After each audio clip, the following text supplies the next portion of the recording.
and we are open. We're going to begin with our Native American land acknowledgement, as we normally do. Today, we want to begin our meeting by acknowledging that we gather as David Douglas School District on the traditional land of the Multnomah, Wasco, Cowlitz, Clackamas, bands of Chinook, Tualatin, Kalapuya, Molalla, and many other tribes, past and present, who have made their homes along the Columbia and Willamette rivers, and honoring with gratitude the land itself and the people who have stewarded it throughout the generations. We further want to again acknowledge the impact of the forced removal, violence, and attempted erasure of the lives and legacies of Indigenous people, past and present, and to commit to creating an educational environment that honors Indigenous history and contributions and encourages the continual pursuit of better stewardship of the land we inhabit as well. We are going to go right into the appointment of Board Position 7 to fill our unexpired term of that board seat. There are 4 candidates. The 4 candidates' names: Jose Gamero Georgeson, Ranfis Villatoro, Zion Mayfield, and Thomas Stevenson. This time I'm opening the floor for nominations from the board.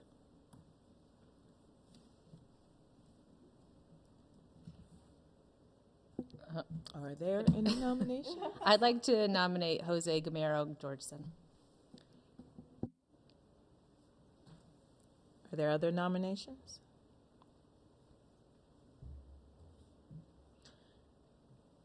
I'd like to nominate Thomas Stevenson.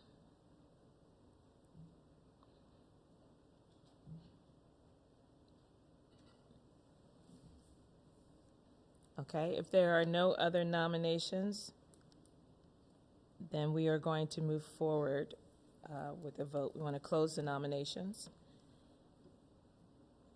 and we will poll the board for individual votes. Beginning with Board Member Stevenson. Stevens votes Jose Gamero Georgeson. Barrow. Barrow votes Jose.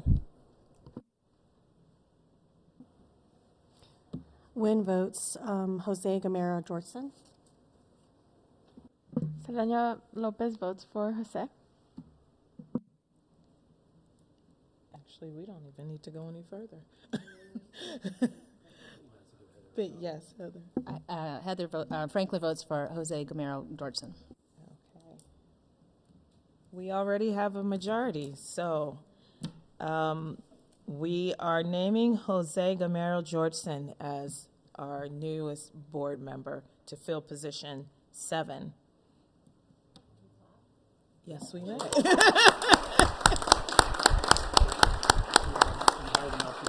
Yes. Jose, would you come forward for the swearing in?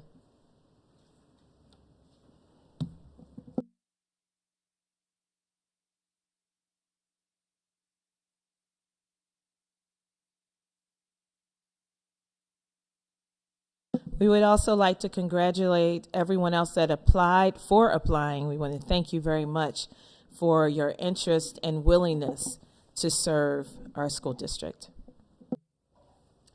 So raise your right hand, repeat after me. Okay. I, Jose Gamero Georgeson, I, Jose Gamero Georgeson, do solemnly swear that I will support the Constitution of the United States, I will support the Constitution of the United States, the Constitution of the State of Oregon, the Constitution of the State of Oregon, and the laws thereof, and the laws thereof, and the policies of the David Douglas School District. and the policies of the David Douglas School District. During my term, During my term, I will faithfully and impartially I will faithfully and impartially discharge the responsibilities discharge the responsibilities of the office of school board member of the office of school board member to the best of my ability. to the best of my ability. Welcome. Thank you.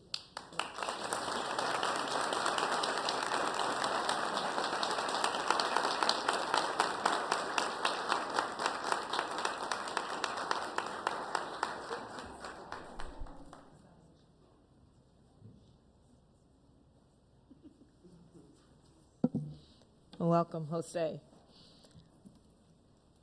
We are going to move forward with our student body president report. Just want to say congratulations. So another student comment update. I've been working with high school administration to fine-tune the procedures, and I hope to launch a campaign along with one of our student council groups soon to spread awareness of the opportunity. And in just 2 advisory classes, David Douglas High School raised $5,026 for the Scotts Angel Foundation.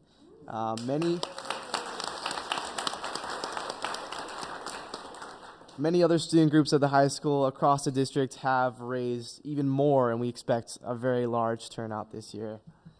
And now I know we are in the process of selecting a new principal for the high school. I want to make sure that students are a major component of the interview process. During my freshman year, student council ASB members were able to interview candidates, and I wanted to further my support for that. And I think an even better solution, if it hasn't been brought up already, would be incorporating presidential council, specifically having candidates meet with student leaders around the high school with the same presidential council structure.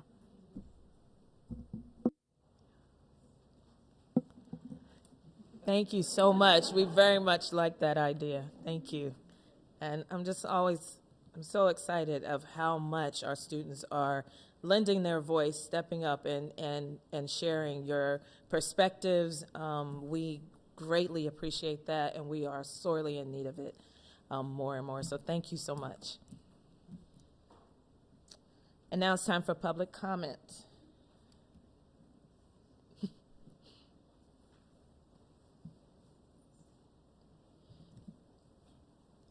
Each person will have 3 minutes, and the board does not respond to public comment at this time. If you are here towards the end of the board meeting, there is a point in our agenda where we do have reflection and comment at that time. We ask that each person come to the microphone and do state your name for the record. Robin Sonata.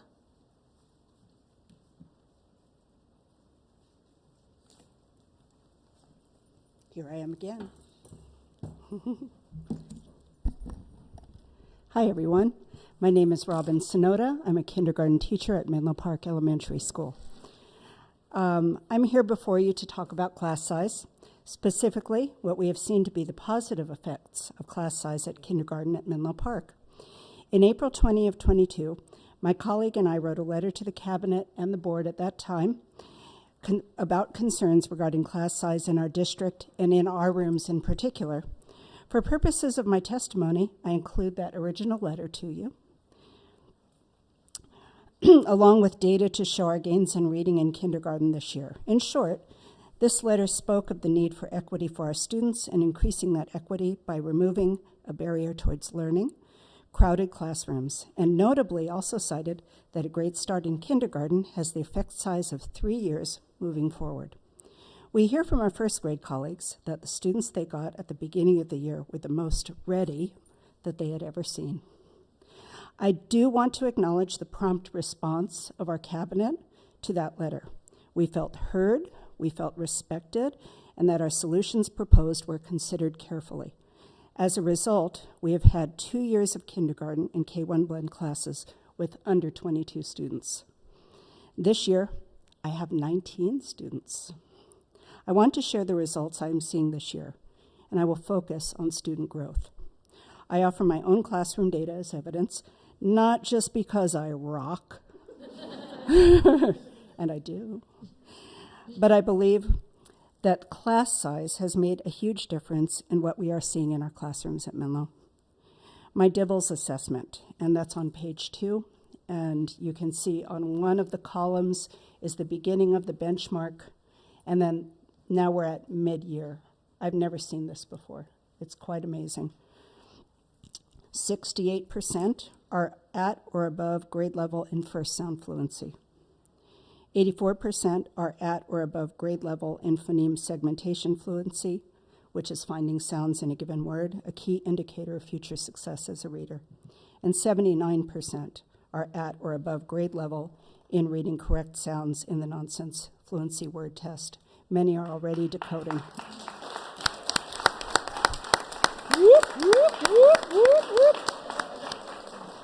In the Math iReady growth measure, the median percent progress towards typical group for growth for my group is 74%. Typical growth is the average annual growth for a student in their grade and baseline placement level. Currently, 50% of my students show growth percentages in the range of 72% to 225%. HMH reading, mid-year assessment, 78.95 hundredths average score. Average module assessment score for all students, 73 and 73.2. More on the back. Here I go. Let's see if I can make 3 minutes.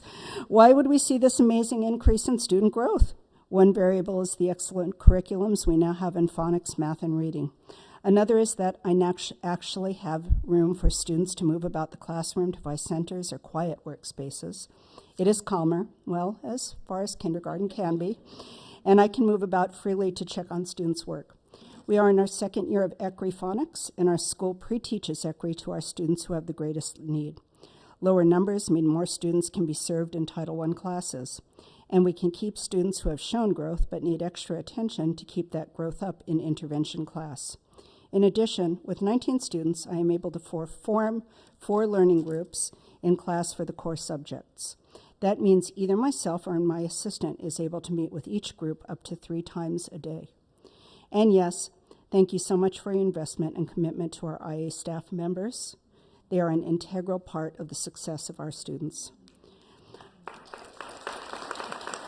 Our existing contract has language acknowledging class size is so important to student learning.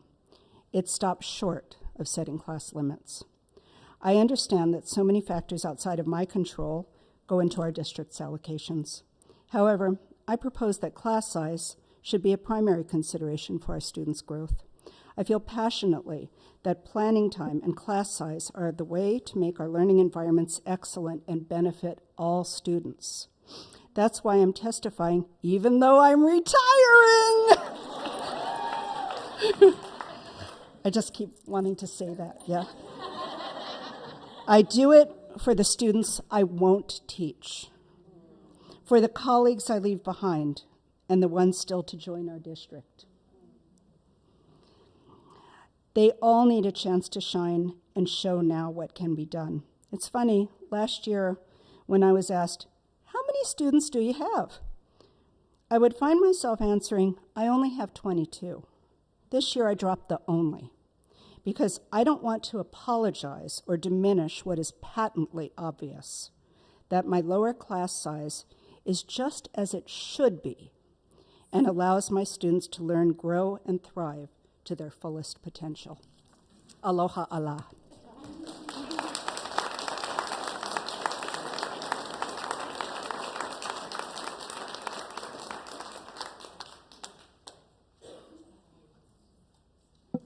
Thank you.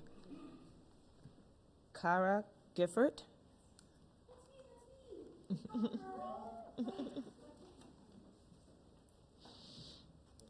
Thank you for this opportunity. Let's see if I can keep myself under control. Okay, my name is Kara Gifford, and I teach first grade at Menlo Park beside Robin. And this is my 19th year at David Douglas, and I love this school district. I've been teaching here long enough to have experienced quite a few different curriculums, many TOSAs, a wide range of classroom assistant minutes, and numerous amazing leaders. Very early on in my career, I learned that class size had the biggest impact on my success in the classroom.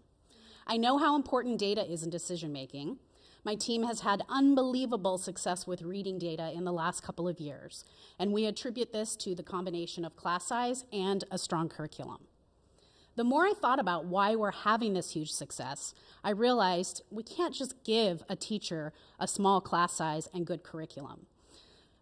I realized that something else was happening. What had changed the last few years to push us into this sweet spot? We are in the business of nurturing humans. This job isn't black and white. It can't be narrowed down into simple data points. There are too many unknowns and they change from day to day. So what's the magic bullet? It is us, it's the educators. 15 years ago, I brought this crab hat into my classroom. I called it my crabby hat, and I would put it on as a visual for my students to know that I was feeling overwhelmed and in the yellow zone, and I needed them to be on their best behavior. It would calm them down, it would bring out their compassionate side, and in the end, we would all be giggling, as you can see why. Our jobs have so many expectations, and I can, at times, feel like it's a whack-a-mole game. We have math goals, reading goals, ELD goals, writing goals, treatment agreement goals, behavior goals, student learning goals, parent communication goals. The list goes on and on. We are not just teaching academics, we are teaching the whole child. This takes a teacher that's up for the challenge. This takes a teacher that can differentiate for each child. This takes a teacher that has the time and energy to invest in their continued education. This takes a teacher that has time to sit with the sad student, the escalated student, the tag student. It takes a teacher who has time to foster relationships with not only students, but their families as well. All of these things are more attainable when we have small class sizes. Over the years, I've had class sizes ranging from 19 to 34. I can tell you that the years I had large classes, I simply survived. My students and I did not thrive. Behaviors escalated, and I couldn't keep up with the number of phone calls at the end of the day. Differentiating to meet students' needs was almost impossible, and the stress made me emotionally unavailable to be there for my students in the way that they needed. This was compounded by the guilt I felt at the end of each day. Fast forward to more positive recent times. I have the smallest class sizes of my career. Students are thriving, so much that people are asking, what is Menlo doing differently? It's a combination of so many things, but most stem from having small class sizes. I'm able to meet the individual needs of my students. I have more time in the day to do restorative work. I'm better able to utilize my prep time to be prepared. I have one of the strongest classroom cultures that I've ever had. All of these pieces working together have allowed me to also feel up to the task of the 2-year commitment to doing the Letters 2-year graduate course. This has been a life-changing experience for me as an educator, and I have had large class sizes before, and if I had them now, increasing my workload, I would not be able to take on such a thing. These last 2 years have been amazing. Now that I'm beginning to have a solid hold on our new curriculums, I cannot wait to see what my kids are going to accomplish. And the proof is in this crabby hat. Because it's become a legend among my former students and passed down to their younger siblings. They come into my class asking, where is that crabby hat? And now I'm able to say, it is up there on the shelf, and it only comes out on hat day.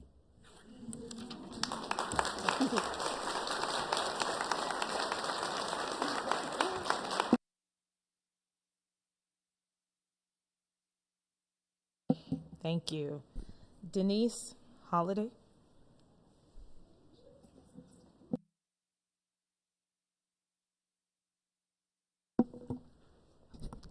Good evening and congratulations. My name is Denise Holiday, and most of the educators and students in this district know me as Circle Mama.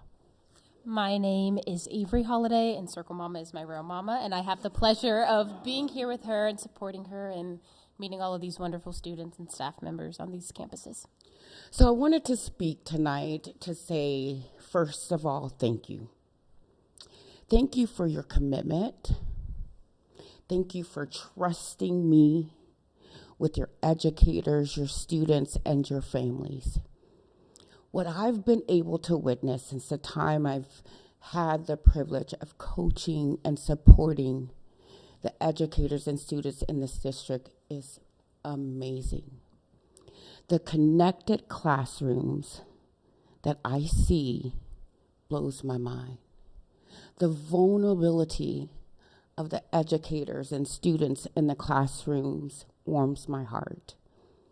The fact that students are having opportunities to really understand through experience of restorative practice what empathy and compassion really means and how they're going to show up for themselves and others, even on their toughest days. But the educators in this district, they put in the time and the work to commit to their students in a way I have not seen. And I travel this nation often. They show their love. They're on the floor connecting with their students, building those solid relationships, allowing themselves to be vulnerable and say, hey, you know what? I have on the crabby hat today because I had a rough night. It's been an honor. It's been a privilege for me to be able to be on this journey with David Douglas.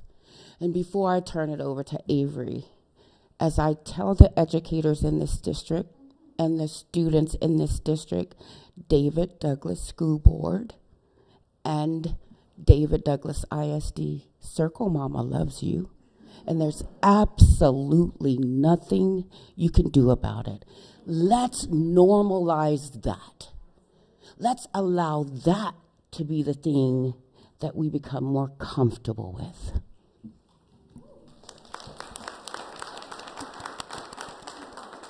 Man, it has really been a gift to be here with my mom and coaching and supporting on these campuses, to see, you know, the commitment that these educators have at giving these students a place to really flourish has allowed me to reflect on my experience of what it was like to be a student. And I did not have that.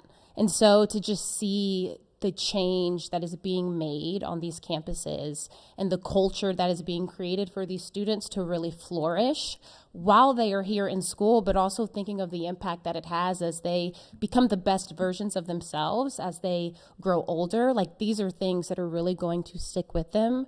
And it is just, you know, to know that there are people out there that really care and see these students is everything that I wish I had. And so to be in this place of being able to serve and support those people who are committed to being a part of that investment in these students' lives has been such a gift. And there's just amazing things that are happening here. And I just encourage everyone to keep doing the work, to keep doing what you're doing. It's hard. Sometimes, you know, you don't always see the results that you want in the moment, but just know that it's a process and to stick through it. And you got this. We look forward to continuing to support the awesome work and commitment that your educators, students, and families deserve. Thank you. Thank you.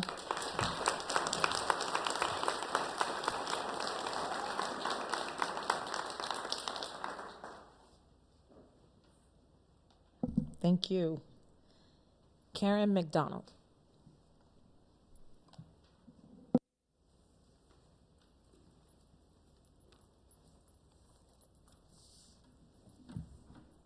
Hello.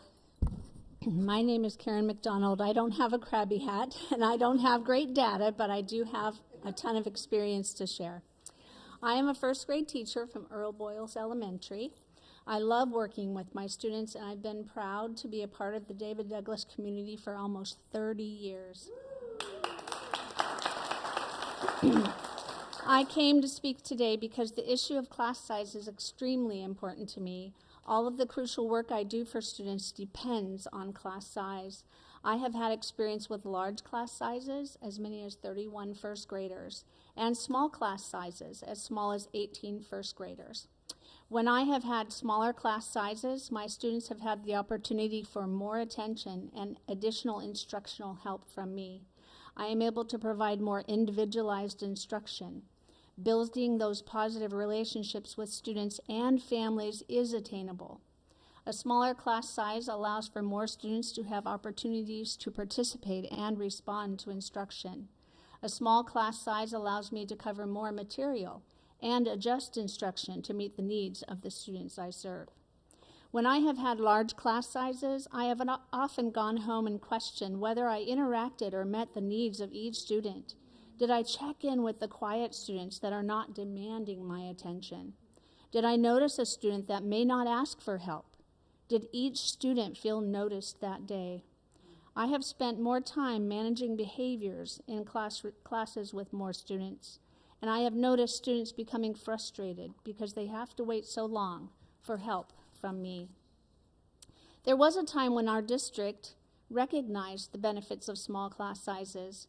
When a classroom reached a certain number of students, that classroom was provided with an instructional assistant. That was K-5. Since I first became a teacher in David Douglas, behavioral and social emotional needs of students have been on the rise. Behaviors that are manageable in a small class size become exacerbated in a larger class size, and learning for all students becomes interrupted. More students with English as a second language are entering the classroom, and while I welcome the diversity they bring, these students deserve a small class size so I can better serve them. I realize that each teacher, group of students, and classroom are unique and different. I'm glad that I have had this opportunity to share my experiences with you, and I thank you for taking the time to listen.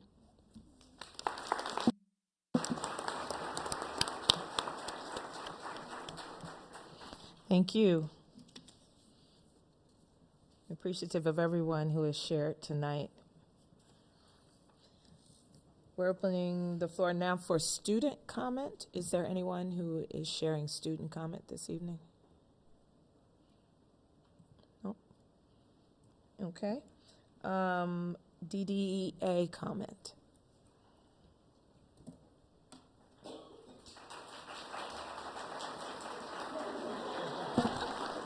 Thanks, team. Hi. Jose, we'd like to welcome you to our school board. This is a great group of people. I'm the DDA president. My name is Stephanie Myrie. We haven't met before, and it is nice to welcome you. I have heard great things already. Tonight I want to speak to you a little bit about class size. You heard from our members about class size, and I am a person who has been in this district for 27 years. I've actually been in this district since birth, walking around as my dad was teaching. So I've seen class sizes for a really long time, and we've had a lot of different things, experiences with class size. I myself, I have taught 2nd through 6th grade. I've done a multi-age. And I have taught up to 33 students in my classroom of 5th and 6th graders. I taught 32 students during COVID online, which was super fun. We did it, right? We do it. When we have those class sizes, we manage. But I think what you heard tonight is that's about what we do, is that we manage and we do our best. When we are able to do better with lower class sizes, we do. My experience as a 5th grade teacher in a school where we would have lower class sizes at 3rd grade, and then we would combine 3 classes into 2 at 4th grade. This happened for multiple years. And then we would go back to 3 classes at 5th grade. And as a 5th grade teacher, I got lots of praise, because the kids made tons of progress in 5th grade.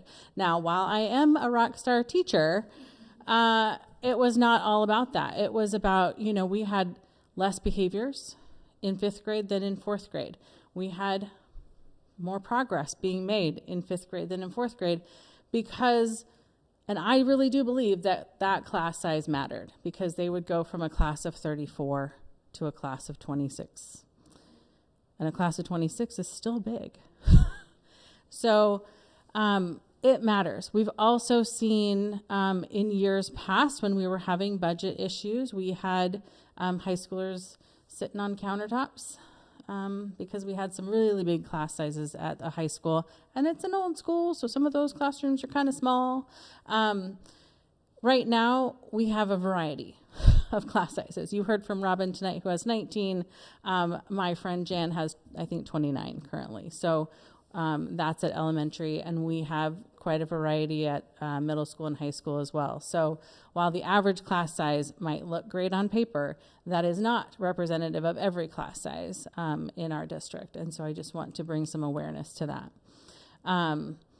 So you hear that class size is important, and it's not the teachers talking about themselves. They're talking about the students and what our students need and what our students deserve.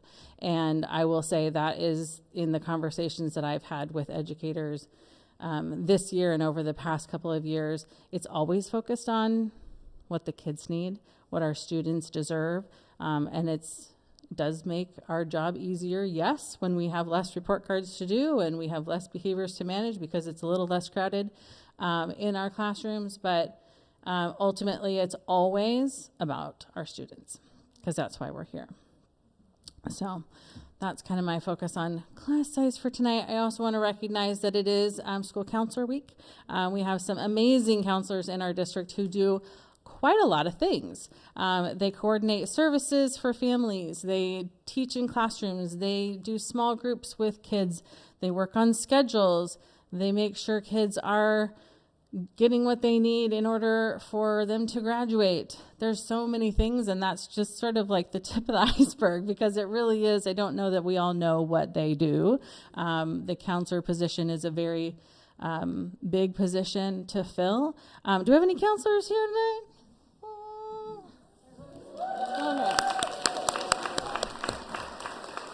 So we celebrate and recognize them. Everybody that's in education does a lot of work, and they have no small feat that they do, and they try to meet the needs of all of the kids and the families and the staff. We all go to them, and so we want to appreciate them as well. So thank you very much.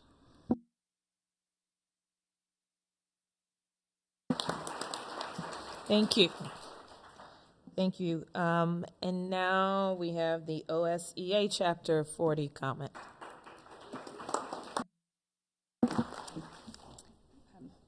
I would also like to welcome you, Jose, to the board. My name is Darla Black, and I am the president of OSEA Chapter 40. I'm also the secretary at Gilbert Park Elementary School.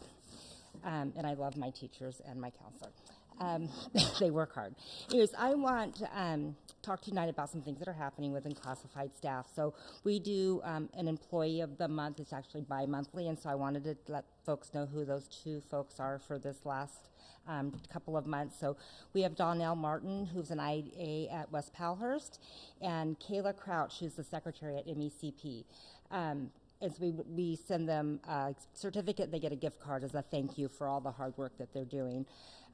We get lots and lots of nominations for folks, and so this last time we decided we would send out the comments to those folks that were nominated, and then we got really super positive feedback, and it warmed the hearts of those folks to know that people are thinking about them. And then next I would like to recognize the leadership of our facilities department. The manager, Lance, I'm not going to say his last name right, Scheitzer, Troy Thomas, the manager or maintenance supervisor, Mike Weinberger and Ann Bailey, the custodial supervisors. Through the weather, there were some incidents that happened, and a situation that was shared with me that happened, I believe it was at Cherry Park in their gymnasium. They had a pipe break in the ceiling, so it was a sprinkler pipe, and water was raining down onto the floor, and so it was a little flooded. Lance was trying to turn off the water. Mike was riding, we have these big scrubbers. He was sucking up the water with that, and then our one of our maintenance guys, Dave, was literally sweeping the water out the door as the water rained down on him. So without our supervisors, they all pitched in as a team. It didn't matter what their position was. They were all out there working together. And I just wanted to say thank you to them. Great leadership inspires the employees. And as a union president, I just wanted to thank them for leading the way. And that's it tonight.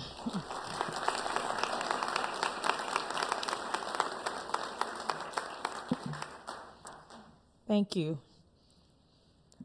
Now we'll have invited public comment, and that is coming from Alice Ott tonight.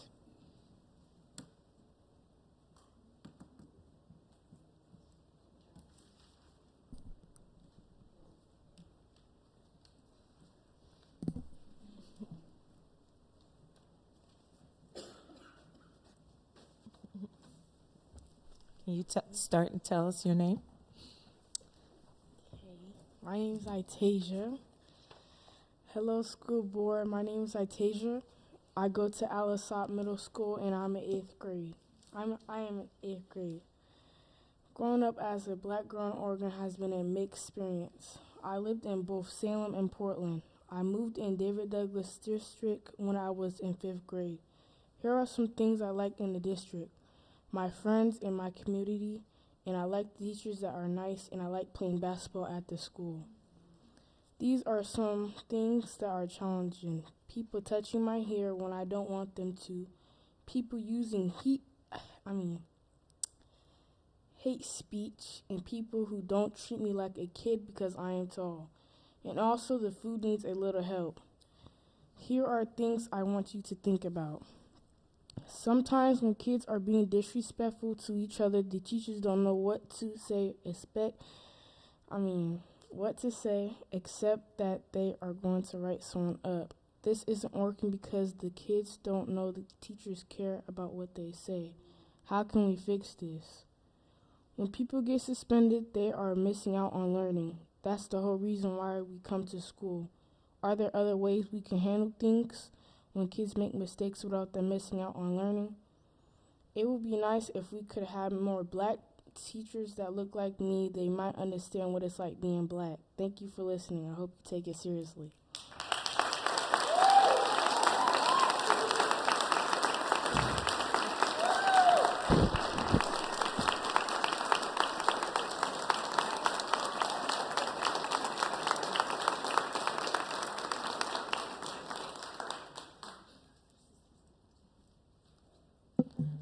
Thank you so much for sharing. Thank you for being here tonight. Is Dr. Riley here, present? Dr. Jermichael Riley? Yes. Okay.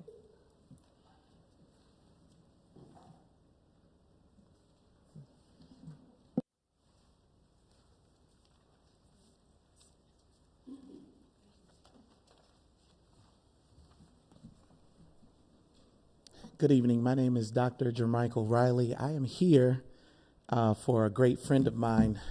I think you know her affectionately as Miss Tay. Great friend of mine, and she asked that I would be here. Of course, this is Black History Month, and often referred to as the Black National Anthem, Lift Every Voice and Sing was a hymn written as a poem by NAACP leader James Weldon Johnson in 1900. His brother John Johnson composed the music for the lyrics, and a choir of 500 school children at a segregated Stanton school sang and performed this where James Weldon Johnson was principal. First performed the song in the public school in Jacksonville, Florida to celebrate President Abraham Lincoln's birthday. At the turn of the 20th century, Johnson's lyrics eloquently captured the solemn yet hopeful appeal for the liberty of Black Americans.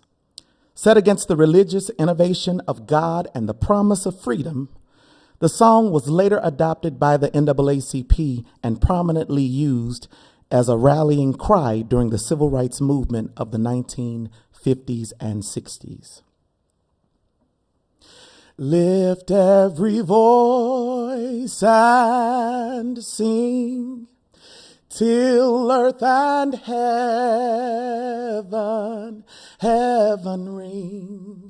ring with the harmonies of liberty. Let our rejoicings rise high as the listening skies. Let it resound loud as the rolling sea. Sing a song full of the faith that the dark past has taught us. Sing a song full of the hope that the present has brought us, facing the rising sun of our new day begun. Let us march on till victory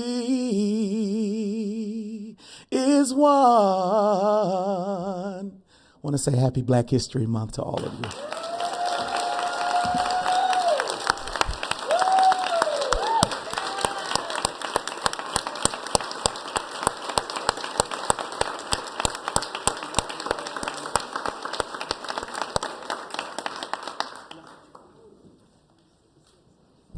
Thank you, Dr. Riley.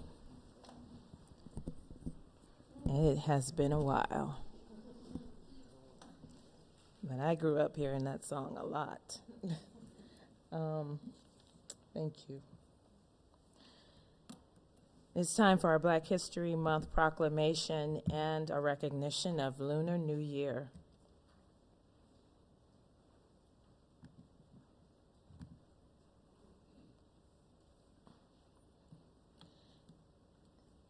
As has become our custom, I'm going to ask the board to share with me in the reading of our proclamation.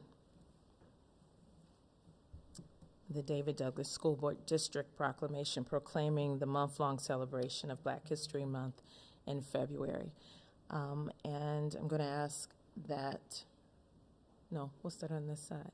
And Jose, we're just reading a section each as we circle around, so you join in. Okay. Whereas in 1915, Dr. Carter Goodwin Woodson, noted black scholar and son of former slaves, founded the Association for the Study of African American Life and History and initiated Black History Week on February 12, 1926, and Whereas, during Black History Month, we celebrate the many achievements and contributions made by Black Americans to Oregon and the United States economic, cultural, spiritual, and political development, and whereas Black History Month is a time for all Americans to remember the stories, teachings, suffering, struggles, and strength of African Americans who gave a voice to the daily struggles for freedom, equality, diversity, equity, and inclusion, and Whereas 12.7% of enrolled students are Black American, and this population increased 2.9% points over the past 10 years. Whereas 3.34% of the David Douglas School District workforce has self-identified as Black American, and this population has increased 1.14 percentage points over the past 5 years. And whereas 69.6% of Black American students in the 2022-2023 high school four-year cohort graduated, a lower percentage than all the cohort average percentage of 73.5, and whereas we cannot ignore nor erase the consequences of our country's long and unfortunate history of violence, discrimination, and the deprivation of the African Americans, but we can commit to working together in sharing the rich culture of this community for a bright future. And whereas because of their determination, hard work, intelligence, and perseverance, Black Americans have made valuable and lasting contributions to Portland, the state of Oregon, and the United States, achieving exceptional success in all aspects of society, including business, education, politics, science, and the arts. And whereas the district collaborates and partners with community-based organizations to further its efforts of forming strong relationships in a culturally appropriate way and to provide feedback and guidance to district leaders on improving outcomes and providing opportunities for Black Americans, first and second generation African and multiracial youth in the district, and whereas the strategic hiring plan outlines specific strategies to increase staff of color, including a Grow Your Own program with 49 staff of color enrolled. Whereas the Black Student Union and other student-led groups organize and promote Black student success and culture, and Whereas the David Douglas School District has an adopted equity policy that states our commitment to closing the achievement gap for Black American students and creating an educational environment where all students can benefit equally from the educational programs offered. And whereas the district is working towards eliminating the racial predictability and disproportionality on all aspects of education and articulated action steps in the adopted district strategic plan and the district equity plan. And whereas during Black History Month, we focus on the crucial role of education in the history of Black Americans. And now, therefore, I, Donna Barber, Chair of the David Douglas School Board of Directors, do hereby proclaim February 1st through February 29th, 2024, to be Black History Month in the David Douglas School District. Be it further resolved that the David Douglas School Board of Directors strongly encourages our staff and community to observe, recognize, and celebrate the culture, heritage, and contributions of Black Americans to our country, our state, our cities, and our schools. Thank you.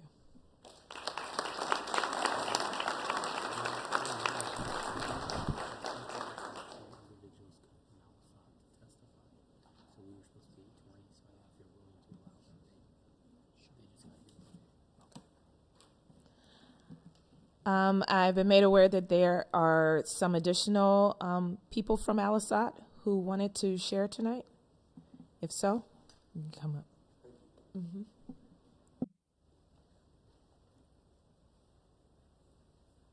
Not 100% sure if I need a microphone.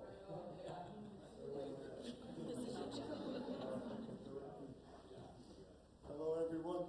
Hello. All right. Am I here? Okay. Yes. Mic check? Okay. So, I'm going to try to straddle my emotions because this means a great deal to me. As I start out most times when I speak, as a representative of the African American community, it is an honor to be an employee in David Douglas School District. The opportunity and leverage that I have to give kids who come from the similar backgrounds in which I've walked an opportunity to see what change looks like, and an opportunity to see that no matter where you come from, you can inflict change and you can become change. Dr. King's vision was not only a vision driven for the change in this world and the direction and showing us how to embrace love, but it was a vision that would later change my life as every piece of systemic racism has touched me and every layer of Jim Crow has embraced me. As a child of the 80s, out of the crack era, there was not a lot of vision in my neighborhood. Drugs surrounded us and gangs embraced us. And as I looked at my future, I didn't really have an idea where I was going to go, and I didn't really understand how much education would play in my life. I was an active gang member by the time I was 9. I was immersed in drugs before I was 11. And I couldn't see anything beyond that because there weren't enough leaders in my way. Now, God has a plan for our life long before we make decisions. And I had to carefully really think about what I was going to say before I got here because I understand I do have a short amount of time. It was my 6th grade teacher, Mrs. Robertson, who taught me that you can be loved through all. As I graduated high school and went on to play college and some sports overseas, this woman never left my mind. It was her willingness to love me through everything that I believe has brought me here today. Dr. King's vision was a dream that one day young African American boys from neighborhoods that were considered impoverished and skin color and body structure that would be considered scared would one day be loved and revered by most because it is our character and how we carry ourselves will be judged. Dr. King has had many quotes that have inspired me to do great things, that have inspired me to be a great father even though I didn't have one. My youngest child is in the back, My oldest child is a graduate from high school and 1 credit away from graduating from junior college. Dr. King's dream was not only to lift ourselves, but to lift those around us. I grabbed a pen and I grabbed paper and I thought about writing, and I realized that it is in these moments when King's energy and God's fuel will find me. The greatest quote that King has ever given that I will never lose sight of is, "If you can't fly, then run. If you can't run, then walk. If you can't walk, then crawl. But whatever you do, you have to keep moving forward." It is those words that have kept me on track and path and have led me through my path with a very bright light. Dr. King's vision didn't stop at his death, and it didn't stop today. We celebrate Black history in February, but the harsh reality is we should celebrate it every day, because if you know American history, then you know that African Americans have played an instructional and institutional role in every piece of it, from the early 1700s to 2024. Once again, I will recite, I am grateful for this opportunity to show kids that just because there are barriers in front of you, and you may not look around you and see a lot of light, if you love and believe in yourself and trust that the necessary sacrifices made will lead to success, you will find yourself out of the impoverished ghetto that I was raised, the environment that was built to sink me. I got more dead friends than I got fingers and toes. I got more friends that will never get out of prison than I got fingers and toes, and I can share yours. I am the dream. I am the vision that he set forth. You either allow your circumstance to hold you down, or you allow it to make you a better version of yourself. Because of education, I am here today. Because of my willingness to embrace change, sacrifice, adjust my ego, and lead with love, I am here today. And I am grateful for this opportunity that I have to continue to be the shining light for these students and the vision that Dr. King dreamed. The people that killed Dr. King believed that when he died, his dream would die with him, and that one day no one would ever have the ability to stand as tall as he did, selflessly, always putting others before himself. I am here to say that regardless of me not being King's bloodline, it is in my blood to love in that fashion. I will give for the rest of my life. I will understand that being of service and operating with love will be the only thing that becomes the separator in where we are headed. And with that said, thank you for your time.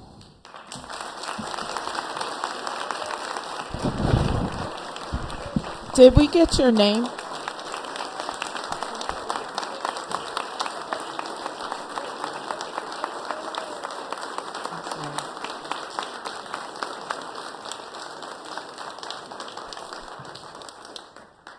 I'm sorry, did we get your name, sir?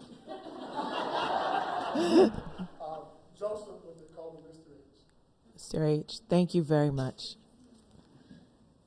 We want to remember your name. Was there another person from Alisat who was sharing tonight? Oh, sorry, Gabby.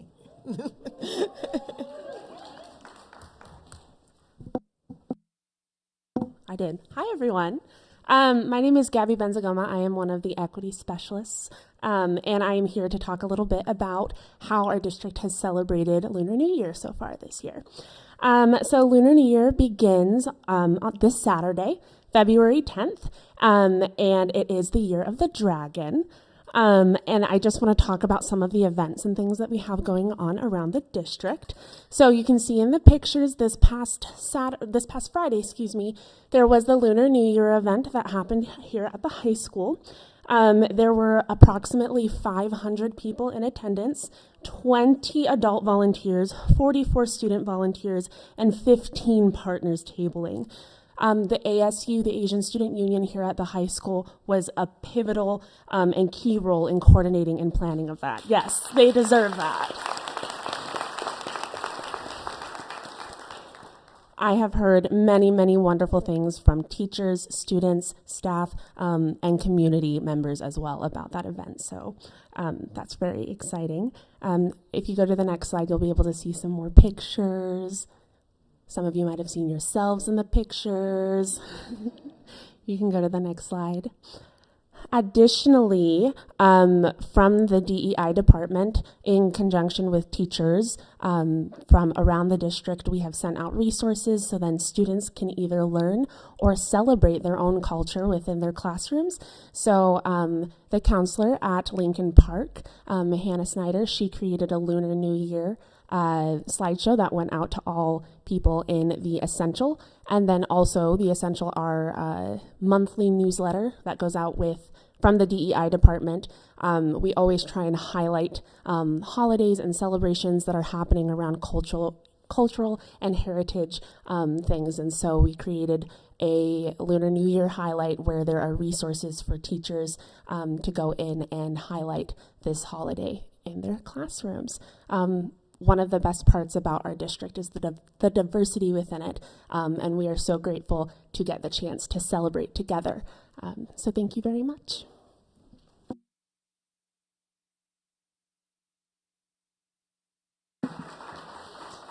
Thank you.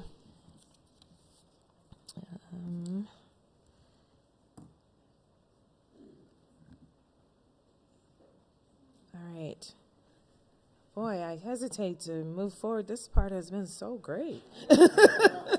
Now we have to go into the more business. No, this is great. Thank you to all the educators for Yes, coming. thank you for all for being all here the folks, the students, staff.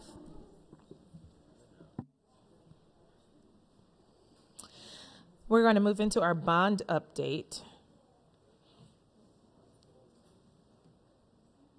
Yay!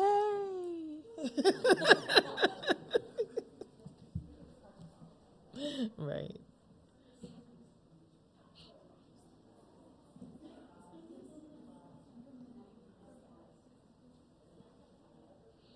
Our presenters, Adam Cormack and Lisa Stormler. Are they here? It's very early. Yeah, we are moving.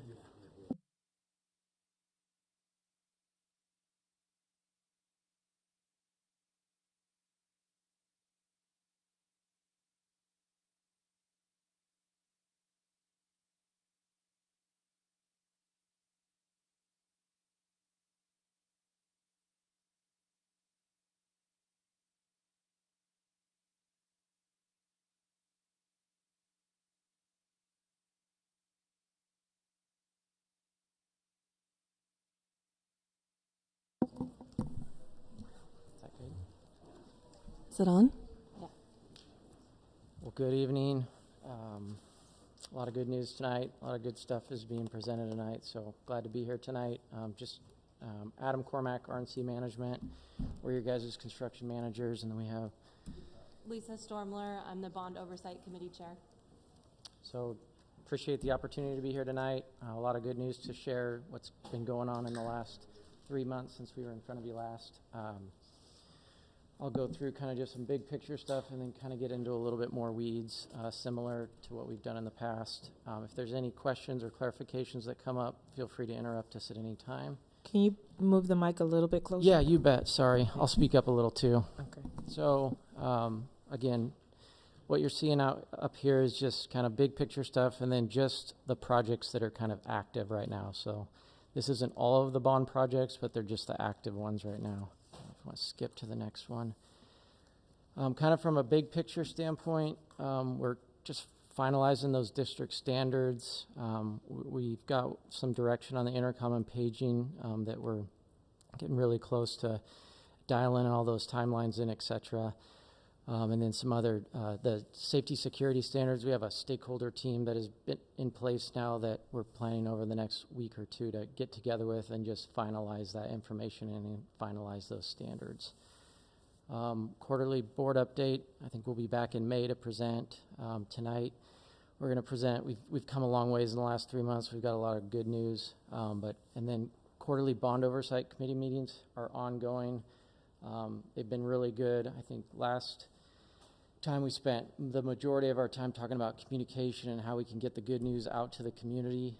I had an opportunity to sit down with Ida and kind of discuss what we can provide her content-wise so she can get that good news out to the community. So I don't know, Lisa, if you have anything to... Sure. And I was going to meet with her next week to talk about some of the other things that came up in the bond committee meeting, ideas that people had about how we could reach not even just the students and the parents, but the bond is actually funded by all of the people that live in our district. And to communicate to them, we talked about communicating to the elders that may not be so internet savvy, and some different options for that and ways to really reach the bigger community picture. And I'm really excited to talk to her about that. I think it's going to be a fun conversation.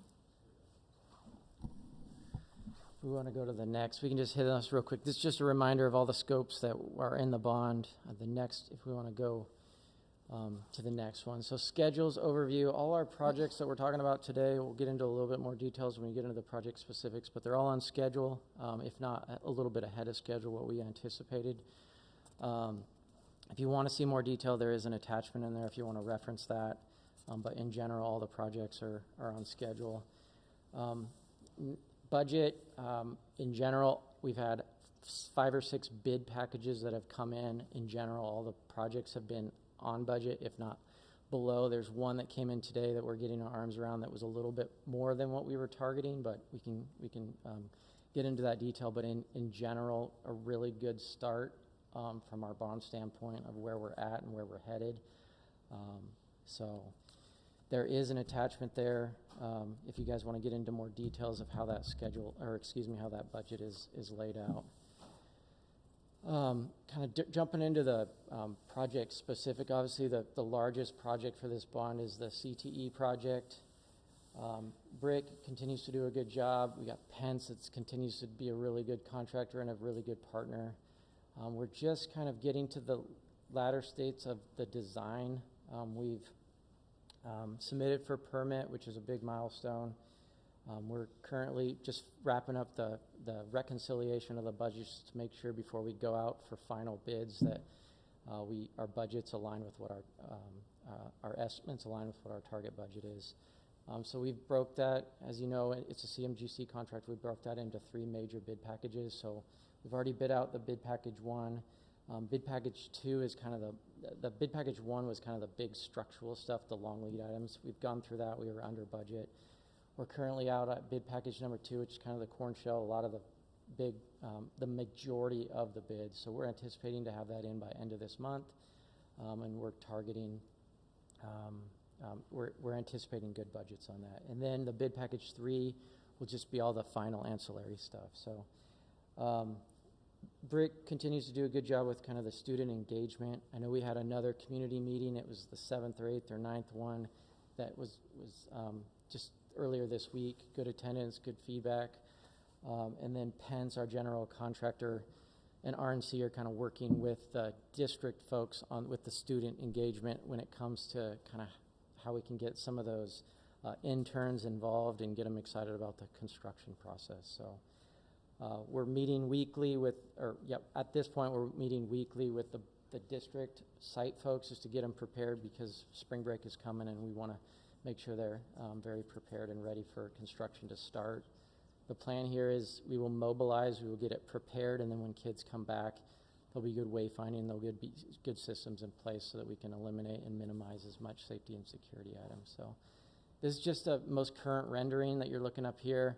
Nothing's really changed much, if any. It's just the most current rendering. If you go to the next one, I think we've got where nothing's changed on this really other than where the site is really stayed locked in. So, and then the next couple are just floor plans, the first and second floor. There's been some minor tweaks and changes as we've gone through kind of meeting with the core stakeholders, but for the most part, everything is pretty much in place. We can skip that one. David Douglas High School also, all the repair and renovations at the north. We've bid all those projects out through the CMGC contract. We came in under budget what we were anticipating. which was great news. And we did a bid alternate for some bleacher work. Originally in the bond scope, there was some repair work, and we've actually been able to budget and be able to replace those bleachers in lieu of repair. So good news there, exciting. Again, meetings weekly just with that staff to make sure that they're prepared for that summer. Intercom and clocks, I hit on that a little bit earlier. We're finalizing the standards. We're working with the designer and GV Manchester to really develop what we can get done over the next 3 summers. There's a lot of work to get done. We're targeting to get all the scope done this summer that we're impacting from a repair renovation project. The next is Cherry Park. Like I said, we actually, I think on tonight there's a recommendation for Emirate Construction to be awarded. We went through a bid process. They were lowest responsible bidder. We went through a due diligence process. Again, they came under budget what we were anticipating, which is good. We've submitted for permit, and we're really just in the pre-construction phase. There's some long lead items that we're just really pushing really hard on the contractors to get scopes and to get items in the works so that we have material for summer. Similar update to North Palhurst. We went out to bid. We received bids from Brokamp and Yeager. They're another really great general contractor. We're excited to work with them. So we've already had our pre-con meetings. We've already kicked it off, and the submittal process and everything is in the works. Alisat, Gilbert Heights, and Gilbert Park, if you remember, we packaged this just because of the size of the scopes. We packaged this into one project, 3 separate sites. Like I mentioned, we went out to bid. We received bids today. We were just a little over what we were anticipating, and we're just working with Pat and the team to identify some other things but we're recommending to move forward with that scope of work with Partech Construction. The middle school tracks, we are anticipating to receive some quotes by next week. Actually, I take that back. We have received quotes. We're meeting with those stakeholders to kind of get that direction. We're targeting to get all that work done this summer. It's a lot of work, but with the cost of escalation and et cetera, we're targeting to get all 3 middle schools done this summer. And we think we have a great plan to get that done. Next week, we'll meet with the stakeholders and just make sure that what they have planned this summer still is going to work, and so that's our game plan moving forward. West Palhurst and Floyd Light are both kind of on the same target timeline. They aren't actually being constructed until summer of 2025. We are out right now for RFP services for CMGC contractors to bring them in early. We continue to have long lead items and challenges, so we're planning to bring in a CMGC contractor to help us get an early bid package for all the long lead items and then bid the other remaining items later in fall. We think this is a good game plan to get us done, get it procured, and be able to get it done summer of 2025. So we're just wrapping up the pre-design phase. We're targeting April, May to get that early bid package, and then fall for the remaining packages. So that's really West and Floyd. David Douglas High School, we've received quotes. I know the board has approved us to move forward with that scope of work. We are just finalizing the contract information with Field Turf. Meeting with the stakeholders has happened, and we'll do that ongoing. We have a game plan currently to do that in May. We were targeting August, but we're going to try to target middle of May to get that scope of work done prior to summer, just because there's going to be so many activities that are going out there at the high school this summer. So one less activity that'll be going on over the summer. So I went through that really fast. I think snapshot, just in general, like I said, things are going really well. We've got a really good momentum in the bond from a schedule, from a quality, from a budget standpoint, and we're just super excited to start that construction, which next time we're here presenting, construction will be underway, and we'll be presenting some of the progress. You'll start to see some more photos and less just behind the scenes stuff, but it really does take a lot of work. to get to where we are today. So kudos to the David Douglas School District staff and the architects and the engineers and et cetera, et cetera. So, and you folks, the board, getting us the direction that we need to get to move forward. So there's a handful of attachments on the back to reference. Feel free, if there's questions, feel free to send those to Pat and she'll get those over to us accordingly. But Adam's been really great answering my questions. I come from a construction accounting background, so I kind of came at he got my laundry list of like, okay, internal controls, how is this working? How is this working? How are you reviewing the budget? What are you looking at in these different things? And we have a meeting set up in 2 weeks to go over all of my questions about internal controls, which if I was running this project, that's what I would want to know. And I have no doubt that there's really good answers for all of those questions, but it's pretty nitty gritty stuff. So I don't want to bore everybody to death with it, but I definitely, part of why I wanted to be part of the Bond Oversight Committee is that I am bringing industry experience to this role, and I want to offer that in support of this school district because I love it and my kid goes here, so, and one of the things that really came up was communications last time, and also about getting an FAQ up, and just kind of an elevator pitch for the people on the Bond Oversight Committee so that we can talk to people about it. And I'm starting to talk more to people, oh, well, what's going on? Is it this? Is it that? And just knowing that some construction's starting very soon. Everybody's like, oh, it's happening now. So we're very excited, and I really am grateful for the amount of attention and consideration that this team is bringing and that everybody has brought to this. It makes me feel really good that money is being well spent and that our schools are getting the attention they deserve. Yes, thank you. It sounds like our whole district will be one giant construction site this summer, almost anywhere you go, which is exciting to hear.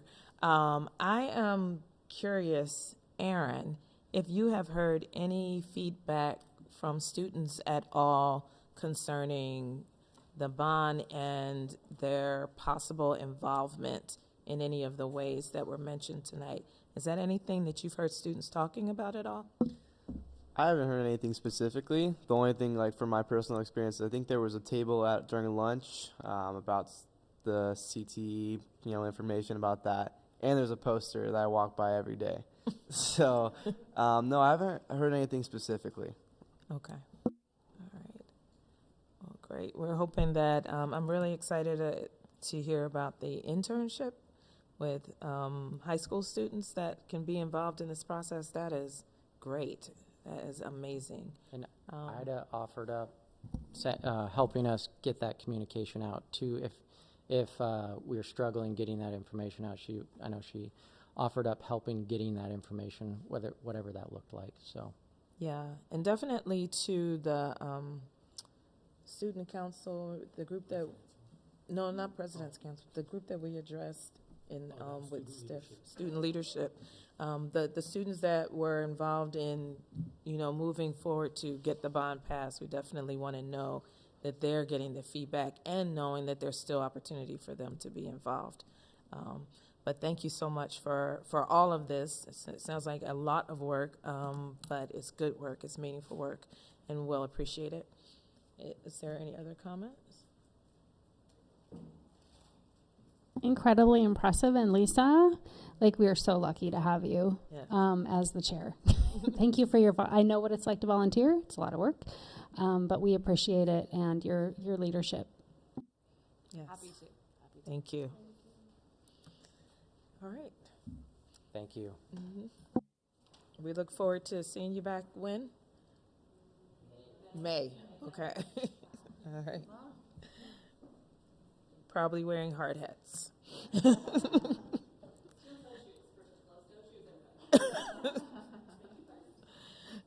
Okay. OMSI services update. Here we are. We're going to keep clicking.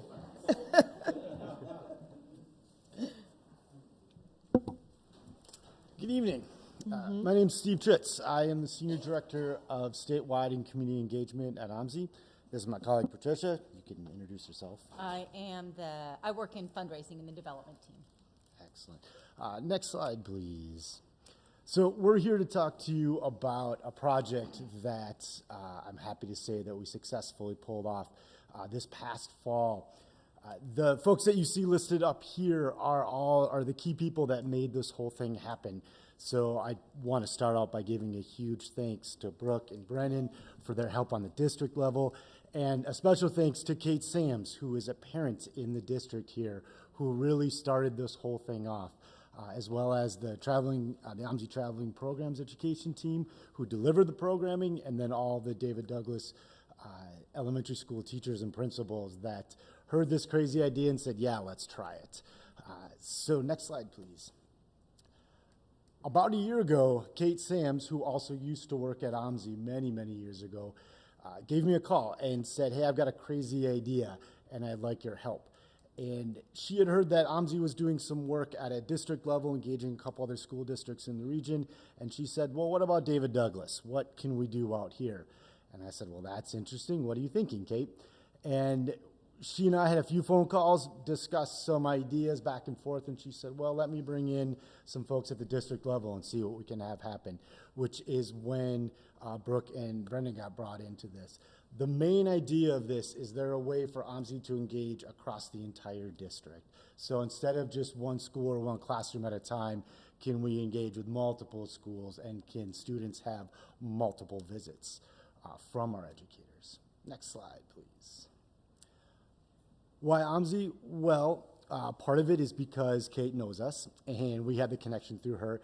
But also part of OMSI's, one of our main goals on our current 5-year strategic plan and our 20-year strategic vision is to increase the opportunity for STEAM experiences, to work with partners to create these experiences for students and to take down any barriers that people are having to be able to engage with STEAM. So working with a school district seemed like a great way to do this and can help us advance our mission and can help provide more opportunities for David Douglas School District students. So we started talking, and next slide. This is what we came up with. There was a picture there. Yeah, there was a good picture there. Trust me, you would have been blown away by it. What we came up with was one of the most complicated spreadsheets you've ever seen, but it boiled down to kind of two programs. One was in summer of 2023, some field trips for David Douglas students to come to the museum. And then the majority of it was that number 2, which would be a school-wide assembly for every elementary school, followed up by classroom visits to every 2nd and 3rd grade classroom. The programming for that was then chosen from the wide array of offerings that OMSI's traveling and program staff can teach, and it was chosen in conjunction with teachers and principals and David Douglas staff to decide what would be best for those students. At this point, when we got to this, I remember there was some comments that were going around of how throughout these series of meetings, I've lost track of how many, that there was that I don't think no was ever said at any point, whether it was an OMSI asked to David Douglas or David Douglas asked to us. The answers are always, yeah, let's try that. Sure, why not? Let's see what we can do. Next slide, please. I like that number. It's a very big number. That represents all of the students that engaged in the school year programming, so those assemblies and those classroom programs. There was also 300 STEAM kits that OMSI had that we delivered last summer that were distributed out to David Douglas students to help them, to help bridge a little bit of that summer learning loss that happens. Next slide, please. So what were the impacts? Well, one of them you can see on that picture was they got to see stuff blow up, and what student doesn't want to see that?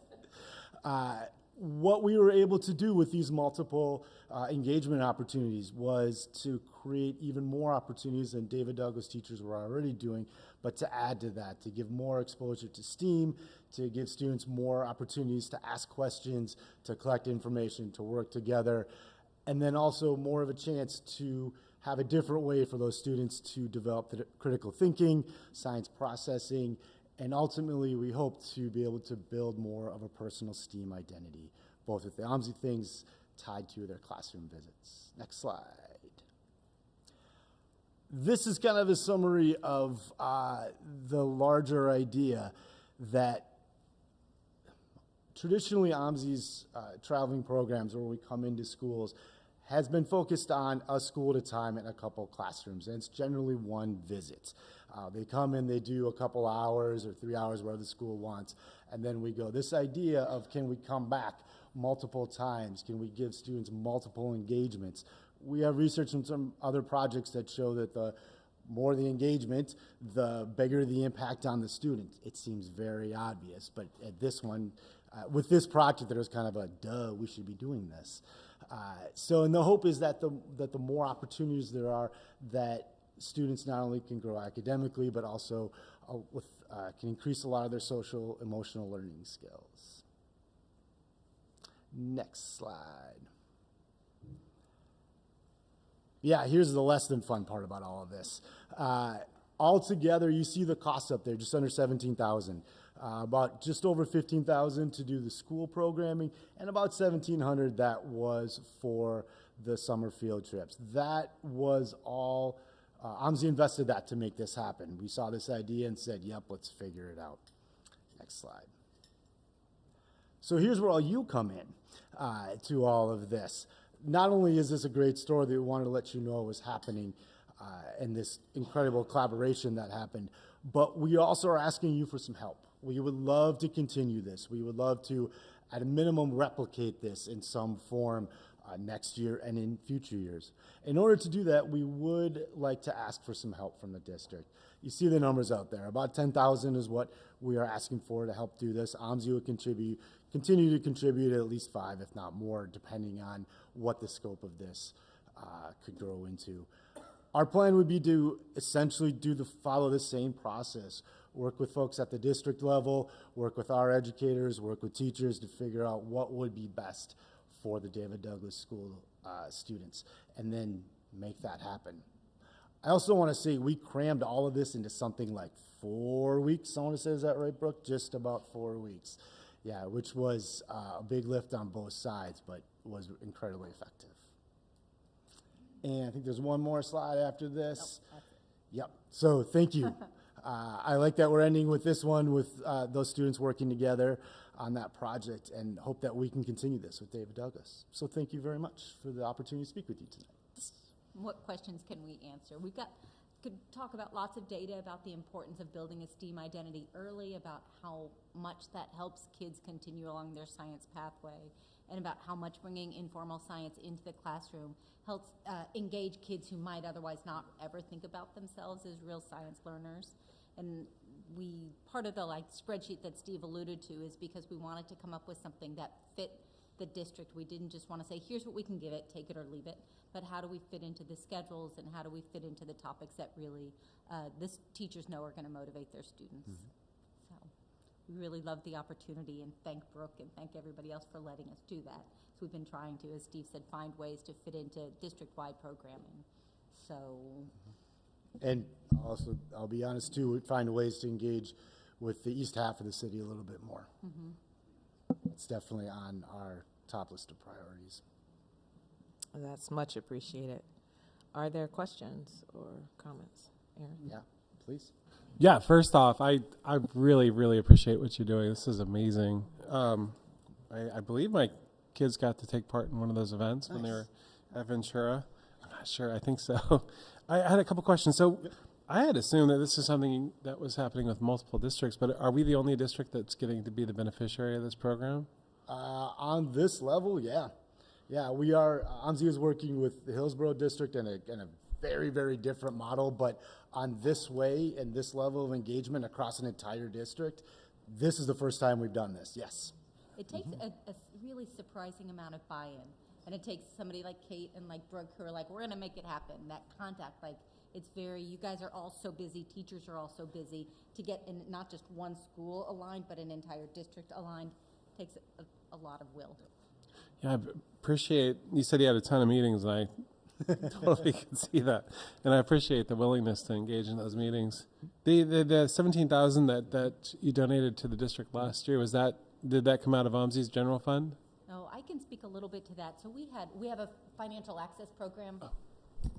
We have a financial access program that we fundraise for every year, and we give away. We support anywhere, depending on how you count the numbers, anywhere from $300,000 to $1 million a year to increase access to the museum and museum programming. In 2021, there was extra funds that came from the state. First were managed through Oregon Community Foundation and then managed through the Oregon Department of Education. And we had those funds that allowed us to deliver programming across the region. And as a result, the funds that we privately fundraised stacked up a little bit. And so we had a small surplus of those funds that we could dedicate in this way. So they weren't general operating funds, they were restricted financial aid fundraising.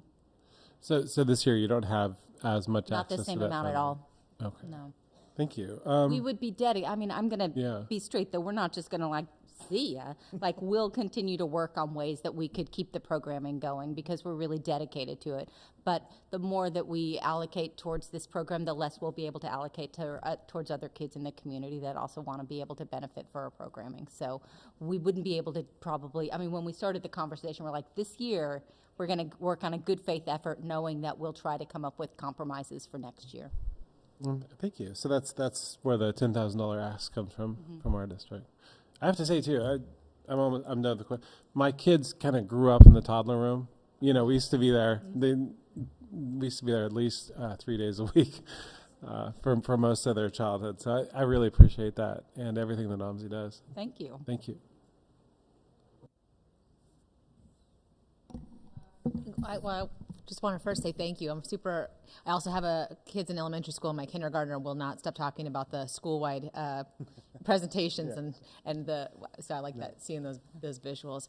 I was wondering about the choice for second and third grade for implementation. If maybe you could speak to the reasoning for second and third grade. And I think you mentioned that you came into the classroom 3 times. I just wanted to clarify. It was Every second, it was every second and third grade. So they got 2 engagements, the assembly, and then, if you were in second, third grade, you got 2. The assembly and then the follow-up in the classroom program. So it was just 1 for each. So 2 assemblies per school, and then 1 second grade visit and 1 third grade visit. And is that what the projects were that we were seeing pictures of with the kids doing little STEM projects? That's amazing. And you're integrating with whatever the content area is in the classroom at that time with the teachers? The teacher chose. Wow. That is really impressive. Yeah, and I can speak, I think long-term vision for David Douglas is we intentionally chose second and third grade. First of all, we know we have a very crowded instructional schedule and content. Sometimes, sadly, science, health, social studies are really hard to get scheduled adequately into our days. And so ultimately the vision would be that there would be something special for every grade level. We know that 5th grade gets to go to Zinger Farms, and we knew 4th grade has swimming, 5th grade does too. So we said, well, let's start with second and third, give them something really special and something that aligns with their standards, their NGSS standards, that we know something is really hard for teachers to teach. We're not going to have our teachers blowing things up or anything, So one of the hands-on, it was kiddie chemistry, and so we went through their list of offerings, and just really tried to make things that we know would be a little bit more difficult, but wanting to ensure that students had those experiences. And I do want to give a huge thank you. We've been on a lot of meetings, and they were really fun because anything was possible. There wasn't a no. There wasn't really, you're going to visit 52 classrooms? That's amazing. So thank you. Yeah, and I would also just say I'm surprised that it only cost $17,000 for touching that many kids. It's really impressive. And also a big shout out to Kate Sams for, as a parent, seeing the need and able to step in like that. I just have to warn you, she's got bigger visions. I know. Don't turn your back on her. I love it. Thank you. So true. So the district budget ask, I would like us to explore other alternatives because, just to be real, we're in a really shrinking environment for education dollars, and they all matter.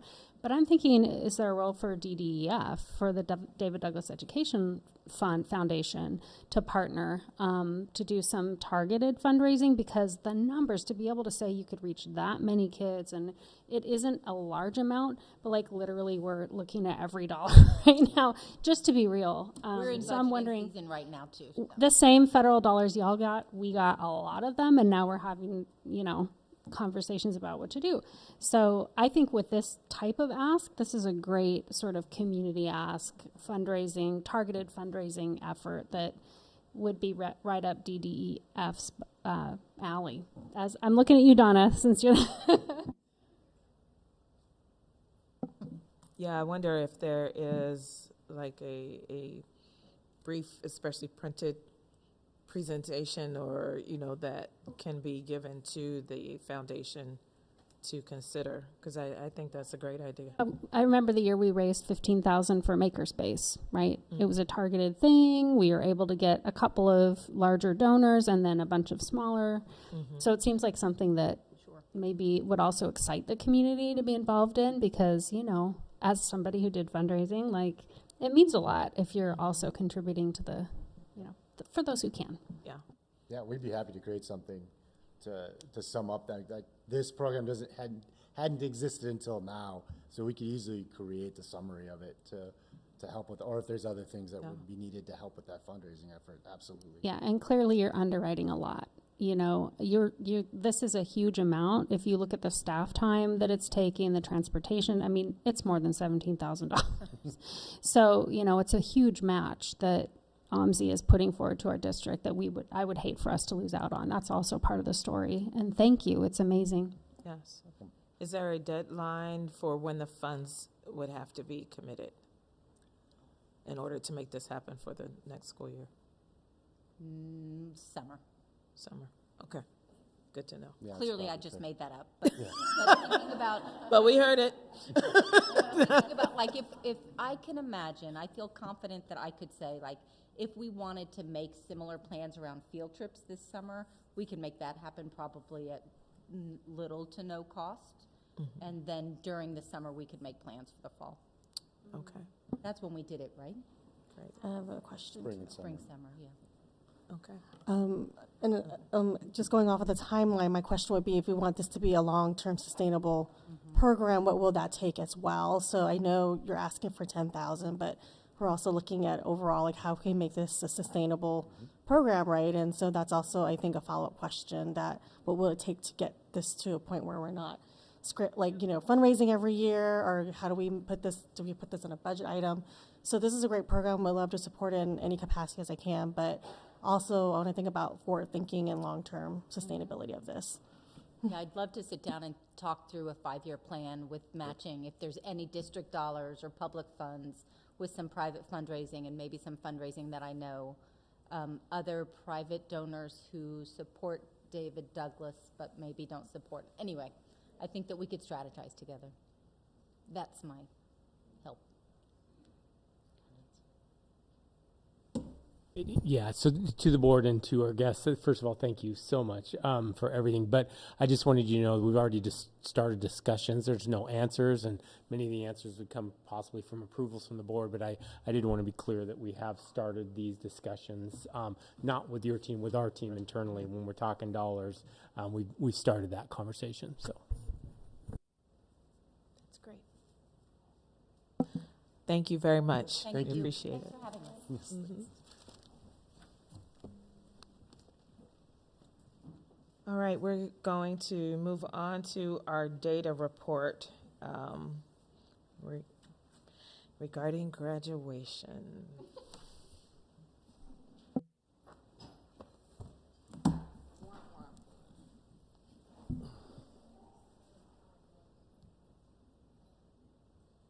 Slideshow, please.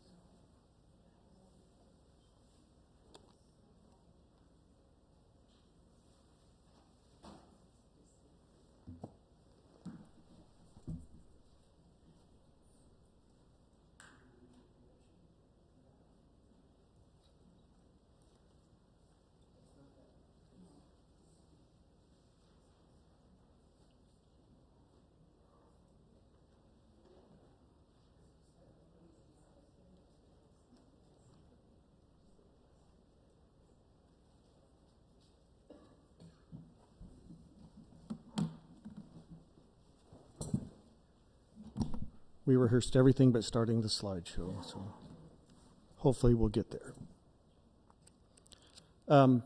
My name's John May. I guess I guess I sort of have a title, but it's more like just what we like to colloquially refer to as data monkey. Go to this first slide, please, Sandy. The first slide, not the last one. No, you need to start at the beginning. Exit, scroll to the very top on the left. And slideshow. There we go. Okay. It's February, so we're going to talk about last year's graduation rate, right? Seems kind of crazy. Because there are a lot of new board members since the last time I explained what the mechanics of the cohort graduation rate are. I think maybe Stephanie's seen this, but maybe nobody else. I'm going to go through it kind of quickly. Suffice it to say that if you're over about 30, this is not the way you graduated from high school. So it's certainly not your father's graduation rate, probably not yours. I think it was Gabby's. So that was about the time when we started this sort of new way of doing business. When we talk about a rate is a simple math problem. It's a number divided by a number, the numerator divided by the denominator.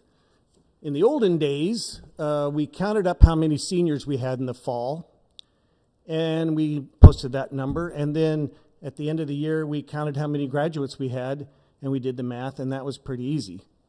But it was a deeply flawed system. And about a decade ago, maybe a little more, the state implemented a new way of calculating this, and it's a very dramatically different way, and it was much better, even though the numbers definitely went down for everybody. So we still have a numerator and a denominator. The numerator basically doesn't change. It's the number of graduates. But the difference being it's the number of graduates that started their high school career 4 years prior to the end of this time period, not just everybody that graduated. The numerator is quite different now. Basically, we're talking, the numerator is all the kids that the state has determined we are accountable for their outcomes.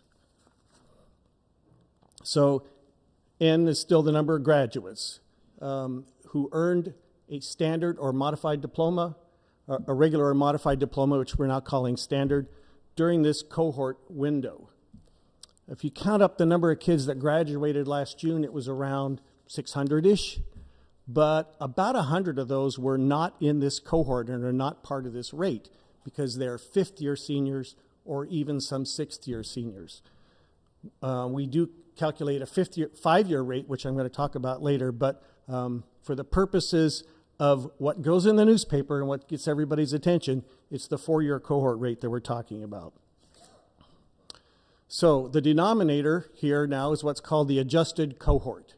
So this is a number of kids for whom we're accountable. For this past year, they enrolled in high school during the 2019-20 school year, plus the number of students who transferred in during this window, minus the students who transferred out during this window, et cetera, et cetera, et cetera. It gets really complicated. If you really want to learn the nuts and bolts, there's a technical manual. It's about 50 pages long, and I'm happy to send anyone a copy if you like that kind of bedtime reading. So what happens here is we have this 4-year time window, started in the fall of 2019. During the life of each cohort, the population's constantly churning.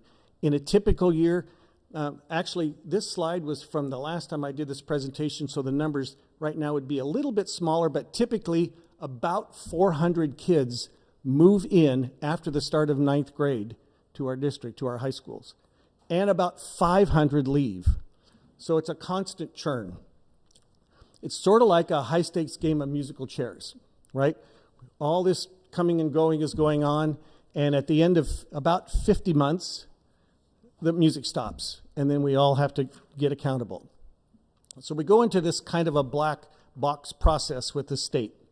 Who are the students in the state whose outcomes that are accountable in Oregon? Who is accountable, and why does it take so long to figure this out? So here's a calendar from last year. Of course, June 8th was graduation day. Everything's done, right? No, not really, because in order to qualify as a graduate in this cohort, you have until August 31st to get it done. And we do have a number of students who finish up during summer school. We also have some that graduate early. We have a few that graduate the prior year even, and we're responsible for all those. So after August 31st, when the clock stops, not much happens in September, and there's a really good reason for that. One of the measures that the state does is those that are continuing on in school in year 5. And they don't know that until we report in the fall where kids are. So at the end of September, that stuff all gets filed and we start to be able to sort things out. During October, the blue shaded area, that's when the state starts to sort this stuff out and assign accountability for all the kids. Then they drop a file for us to look at.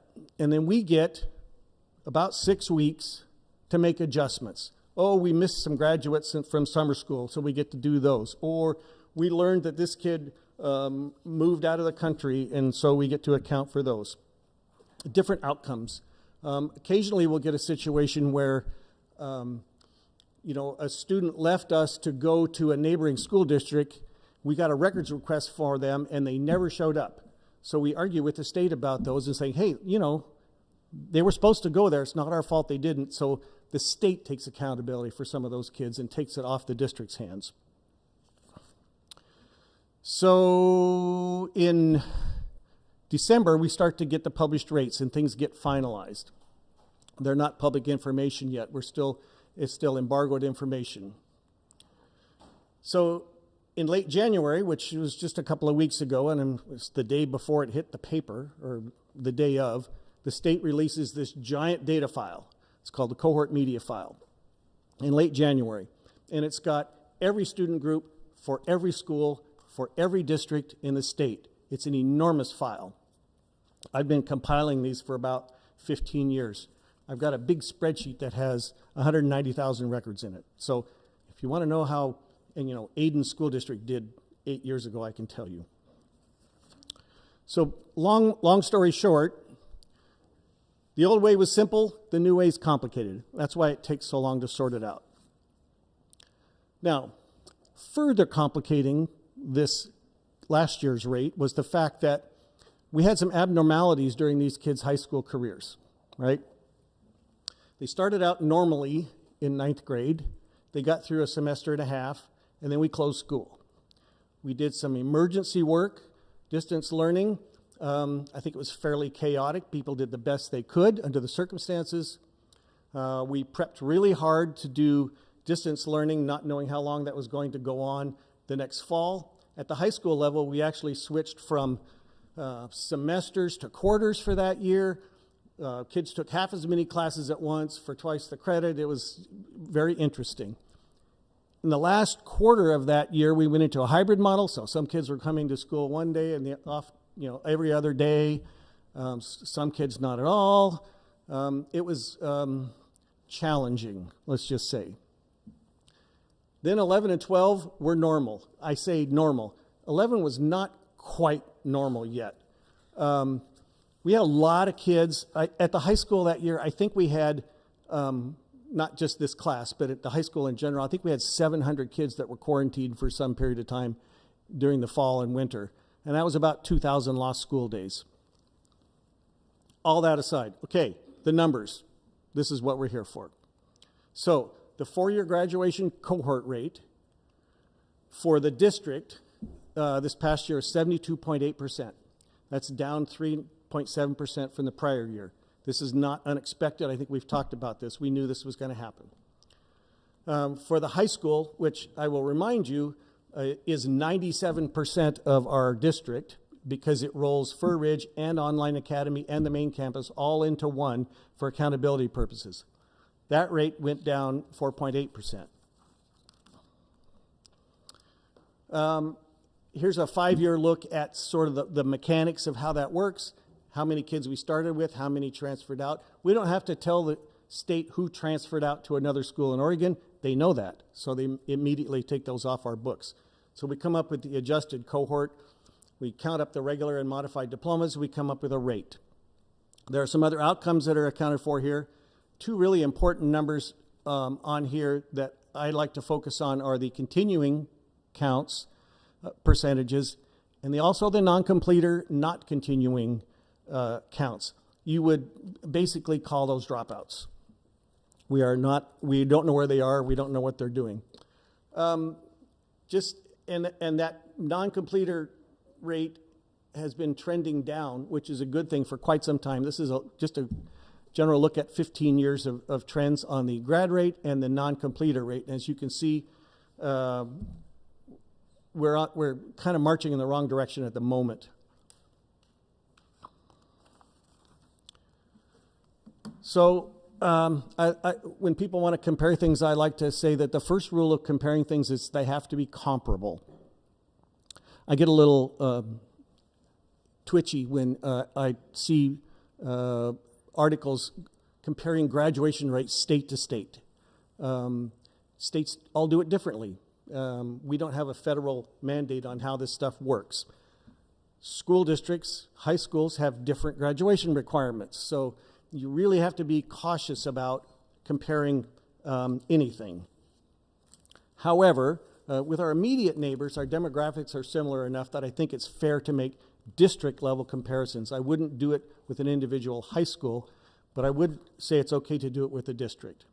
That said, here's last year's outcomes, and this is again from the cohort media file, with us and our 4 neighbors and the state of Oregon. And as you can see, our grad rate is kind of in the middle, but our continuing rate is very high, almost 3 times the state level, which is, I think, a very good thing. Our non-completer rate is the lowest in the area, and that's also a very good thing, and it's not really far off the state average. I don't include Portland, even though we're a neighbor, because they're so large and so different that I just don't think I want to make that comparison.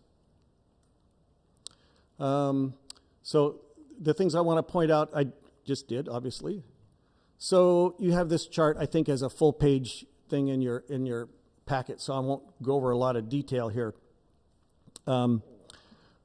Some things that we've seen before, we have a large gender gap. We've seen that before.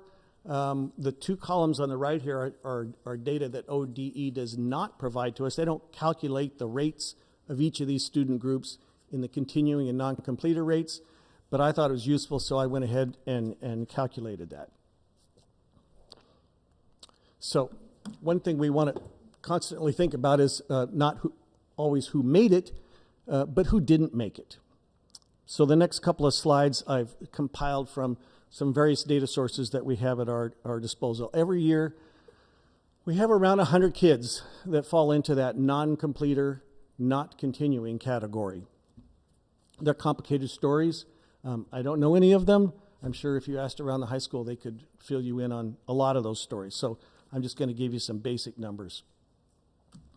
We know we have a gender gap. It was about 9% this year. One really unusual thing about this cohort of kids, we typically have a few more male students than female students. It's usually like 52, 48, somewhere in that range. But this year, the imbalance was striking. 57% of that class is male, and only 43% female. I don't know why. It's just an odd thing. It's the highest it's been since I've been keeping track.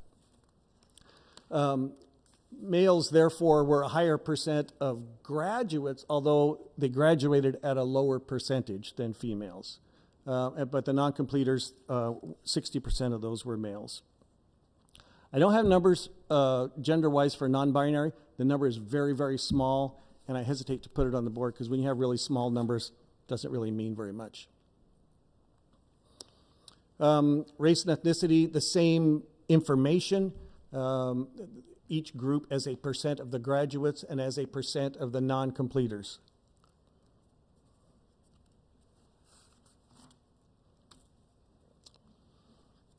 So this kind of shows the impact of this new way of calculating the graduation rate and why it's better and more realistic.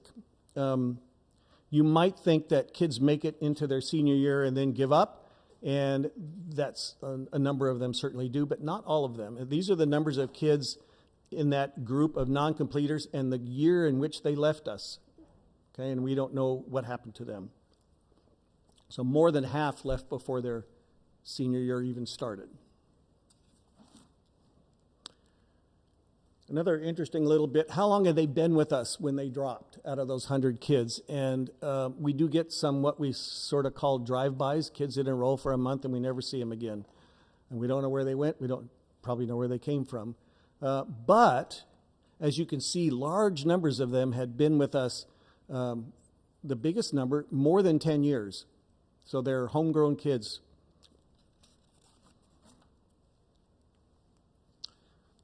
In terms of our antecedents, so what happened to these kids on their way through the system, right? So first of all, we have the 72.8% rate. So a couple of numbers here.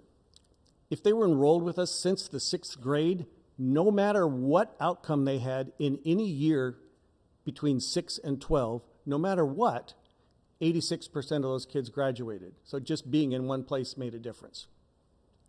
If they enrolled in our district after grade 8, the number drops to 38%. And if they enrolled after grade 10, it's under 30%. So we measure on track, off track by some criteria that we've defined at the district, and we apply this to every kid in grades 6 through 10. And these on track, off track numbers are isolated years. So when I say on track grade 10, off track grade 10, that is that year in isolation, regardless of what happened any year prior. Kids that we had in grade 10 who met our criteria for being on track, all but one graduated, and it was half the kids in that class. If they were off track, the number drops about 35%. So we have a good measure of success, basically. Same thing in isolation on back to grade 9. If they're on track in grade 9, 97% graduated. If they were off track in grade 9, and we talked about this with our 9th grade on track presentation a few months ago, right? Why that 6 credits is important, and this is another indicator. If they were off track in grade 9, 58% of these kids graduated. All the way back to grade 8, again, it's a stark difference if they're on track in grade 8 versus off track. If they were with us all through middle school and they were on track all the way through middle school, 98.6% graduated. If they were off track all 3 years in middle school, only 40% graduated. Middle school matters. And finally, if they were with us all 6 through 10 and on track all of those years, all of those kids graduated. And if they were off track all years in 6 through 10, 37%. I don't have it in your packet, but I did get a request from the high school Monday or Tuesday, I can't remember what it was. It was from the athletic director, and he wanted to know grad rates for kids who participated in sports versus those that didn't. I did do some work on that, and we've talked about it a little bit before a couple of years ago. I think I put up a slide with a picture of a guy at a band concert in a wrestling singlet to show, like, this kid, is ultimately going to make it. But it does still hold true. A kid who showed up who took part in one or more sports, just one or more, anytime in high school, graduated at 90%. Students who participated in one or more sports in 12th grade was 99%. Students who participated in no sports at all during high school, the grad rate is 63%. Same thing with performing arts, same measure. If students took one or more performing arts any time in high school, they graduated at 88%. If they took one in their senior year, it was 95%. And kids who have no performing arts classes during high school, grad rate is 62%. Kids who participated in either one sport or one performing arts class anytime during high school, 88% graduated. For those that had neither, 55% graduated. 5-year completer rates. You know, I don't need to tell you guys, because you know that the diversity of this district is practically unparalleled in the state. A few years ago, I dug up a university study that crafted what they called a diversity index, and it measured the likelihood that any two students in the school who passed in the hall would be of the same race and ethnicity. And I applied that to the top largest 100 school districts in Oregon. The top 4 in that measure were Park Rose, David Douglas, Reynolds, and Centennial. And Gresham was number 10. So the top 4 were our neighbors. So if for no other reason than we are educating kids from a veritable United Nations here, and we have a mix of recent arrivals, kids from all over the world. A lot of kids come in without the academic language skill to get on a high school track immediately, or they're a little bit behind. So I think it's really important that we not just look at the rate that goes in the paper, but the state also calculates 5-year graduate and completer rates, and I think the 5-year completer rate is one of the most important measures that we have in this district. So the 5-year completer rate, and this is for the prior year's cohort, right? This was the prior year's 4-year class. Last year they finished their 5th year. So the district rate for completers, 83%, is up about 4.5%. For the high school, 85%, up about 4%. And that's a really nice increase to see. But, and there's a big but here, the 5-year rate follows the 4-year rate, right? Next year, the 5-year rate's going to go down. 2018-19 5-year cohort. So it's the prior year's cohort. Kids who started in 18-19 who finished up last year. Yeah. See, I told you, it's a messy thing.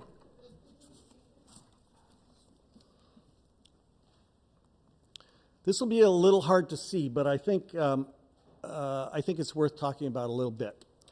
I went through and calculated unfortunately about 5 years ago when I went to do this graph, I noticed that the state stopped calculating the not underserved race and ethnicity category and gave it to us. So I had to do it manually, but I thought it was worth doing. They give us the underserved, and I want to remind you that the not underserved is white, Asian, and multi-race. Underserved is everybody else. I won't go into a long explanation of how those categories are defined. That's the feds. I'm not going to argue with them. But these are the 5-year completer rates for the not underserved and underserved populations for us and our 4 immediate neighbors. And a couple things to point out. One is we have the highest rates of 5-year completers of anybody. I'm also looking at the gap here between the underserved and the not underserved. And if I looked at the 5-year average over that time period, we have the lowest average gap. And I think those are things to be really grateful about and pleased about. Okay, what's ahead? What's going to happen when somebody comes and sits down here next February and talks about what we're going to see? I talked about this a little bit when I talked about the 9th grade on track presentation a few months ago. And I said, I don't think the rate's going to go up, even though we'd like it to, because the strong correlation with the 9th grade on track, and that rate went well down for the cohort that's finishing up this year, right? Yesterday, I took another hard look because now we have 7 semesters in the books. So I was able to go through and look sort of kid by kid and see where I thought they might fall. I don't see anything that changed my idea. I would expect the rate to drop a little bit more this year. And I'm hopeful that will bottom it out, and then we'll start heading back up. I really think it's going to probably be somewhere in the neighborhood of 70%. Kids surprise you, so we'll hopefully that happens. But there are a lot of kids who their freshman year was not here. They were basically not here. They missed their freshman year, and it got them off to a poor start, and just too many of them have not recovered. So I'm hoping that as that class comes through now, we'll start to see some upward trends again. So that's all I have. Questions? Yeah, like I said last time, I really appreciate you putting this together. It's fascinating, and especially with kids in middle school, one of which is really struggling. It does 40% number really hits me on the forehead, you know. I was kind of curious. One thing that my student who struggles really does engage in is sports, because it's a way for him to feel more accomplished and connected to the district. But something I've thought a lot about is, are there academic barriers to those students who do struggle academically to getting into sports in high school? Could that affect that number of graduate, rates for people who are playing sports? Yes, there are barriers. They're not real strong barriers, but there are academic requirements to be eligible to participate in OSAA activities. So if it's an OSAA sanctioned event, I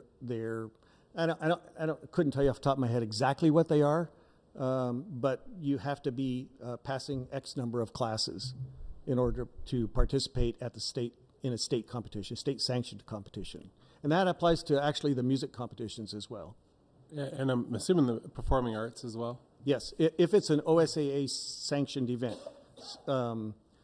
There are band and orchestra state contests, and if you're going to be in there, you have to be eligible, just like you would on a sports team. So. All right, thank you. I had another question, and I'm not sure if I'm reading this correctly on page 23.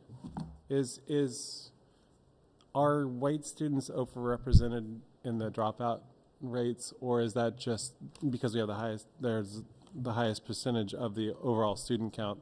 We're seeing the highest percentage of. They are overrepresented by a large amount compared to other. They're 42% of the drops and 33% of the graduates. Is there any speculation amongst the districts of why that student population specifically is seeing much higher rates of non-completers and dropouts? I couldn't tell you. I would maybe suggest that it's not as a homogeneous population as you might expect. There are certainly different cultural backgrounds among that group.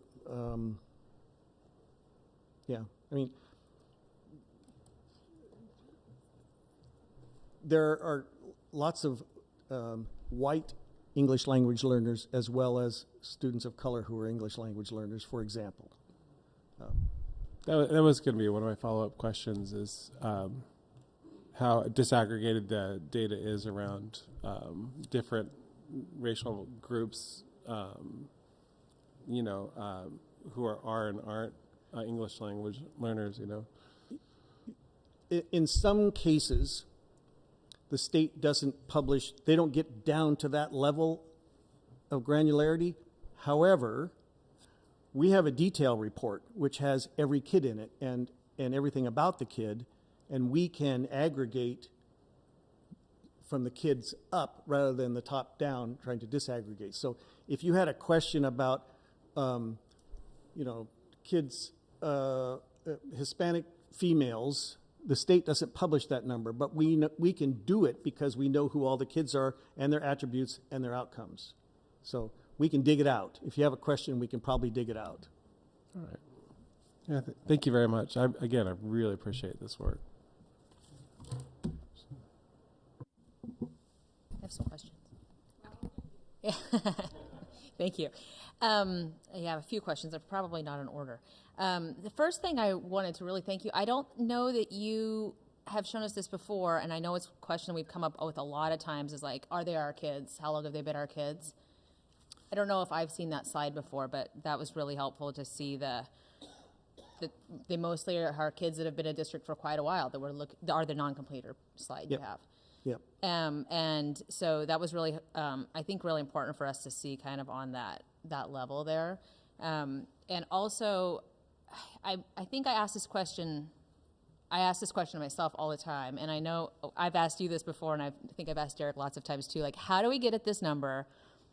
The off-track kids, and I mean really at any of those levels, I think that's these bright red numbers that you show us that are, if they're off track at X grade, then they're unlikely to graduate high school. And then what? Of those kids, what can we say works and doesn't work? Or maybe, and I know that question's a little subjective, but what are the differences between the 40% that do graduate and the 60% that don't, from what we do with those kids and looking at that slide that says they stay with us? That, Heather, is a really excellent question for which I do not have an answer.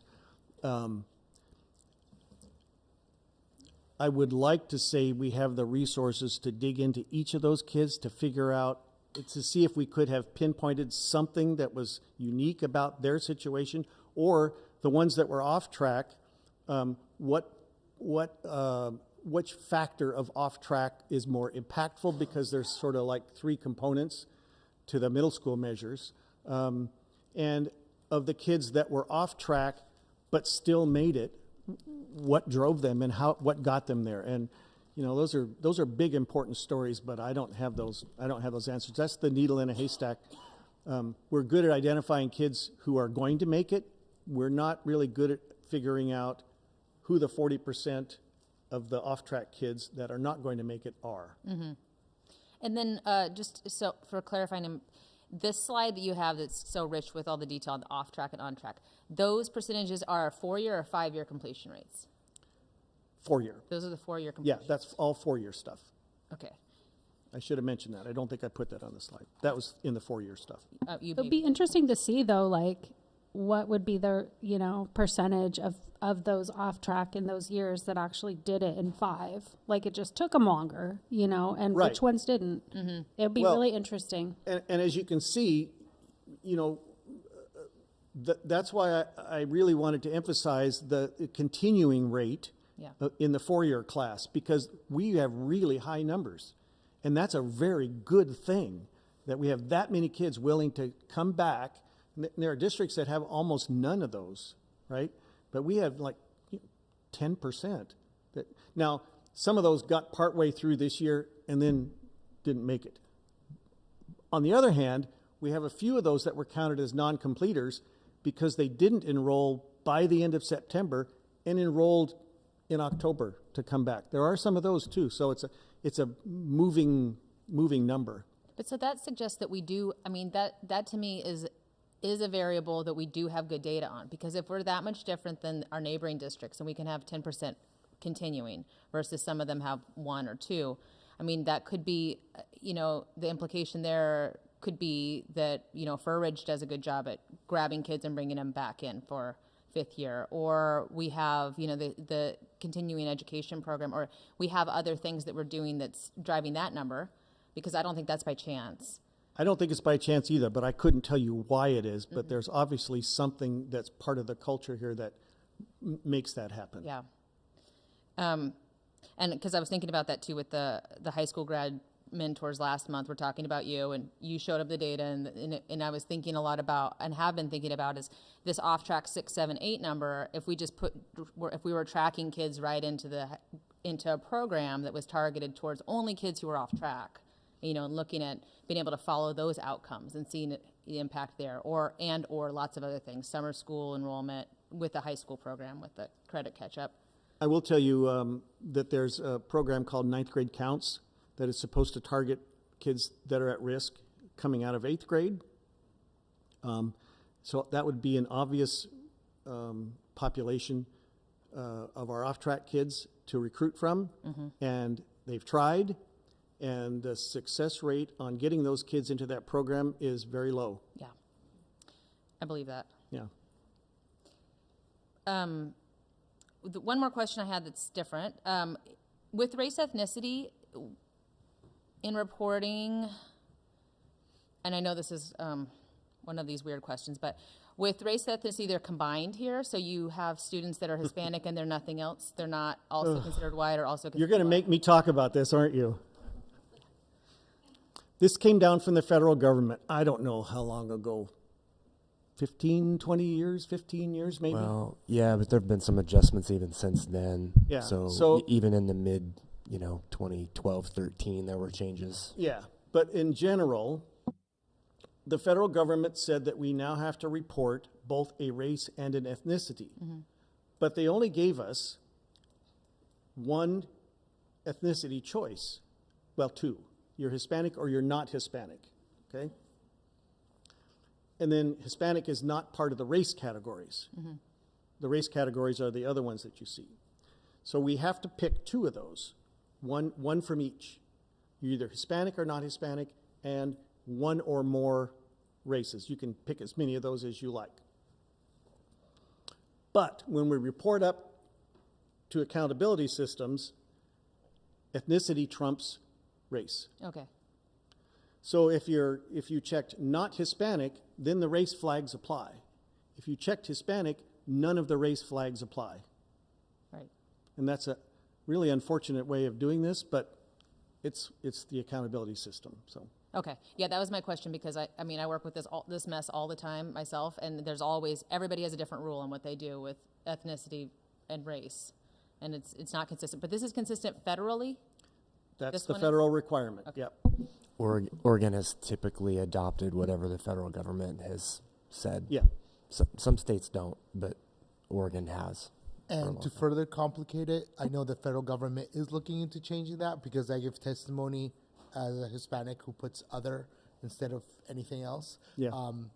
Because the federal government is looking to change those designations as well. So that this whole conversation might be different next year. There's school districts can adopt different ways of recording the information, but in the end, it all rolls up into the same buckets. Portland Public, I think, has, I don't know how many ethnicity categories that they allow parents to choose from. It's like 25 or something. But in the end, they all report up the same. It's useful for them to do cultural awareness and those types of things. But that's, for accountability purposes, it doesn't mean anything. So.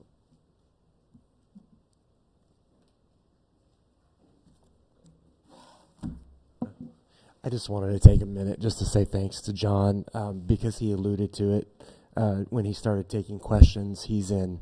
It's either year 3 or 4 of retirement. I start losing track. 8. Oh, okay. 8. Well, it's a bigger number than it probably should be, but just really appreciate all the work that you've done over the years. And I was fortunate before I came to David Douglas to get to work with John and rub shoulders with him in other spaces, and it's been a lot of fun to get these couple of years with you, and so thanks for hanging in there, and probably thanks to Sherry for allowing that to happen. I'm here because this is probably the last day. Oh, okay, all right. Yeah. So, yeah, thank you, John.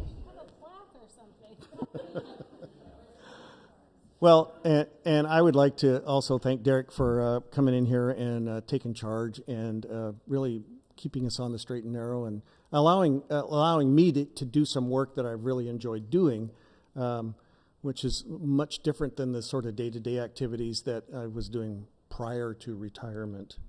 So I appreciate that.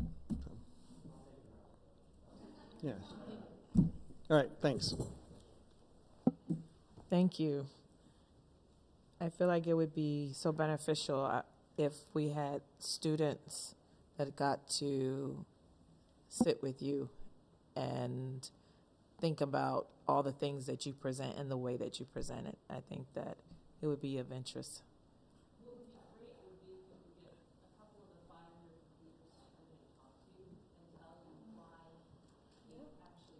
Yes. Yeah. Are you kidding? Yes. Yeah. Yes.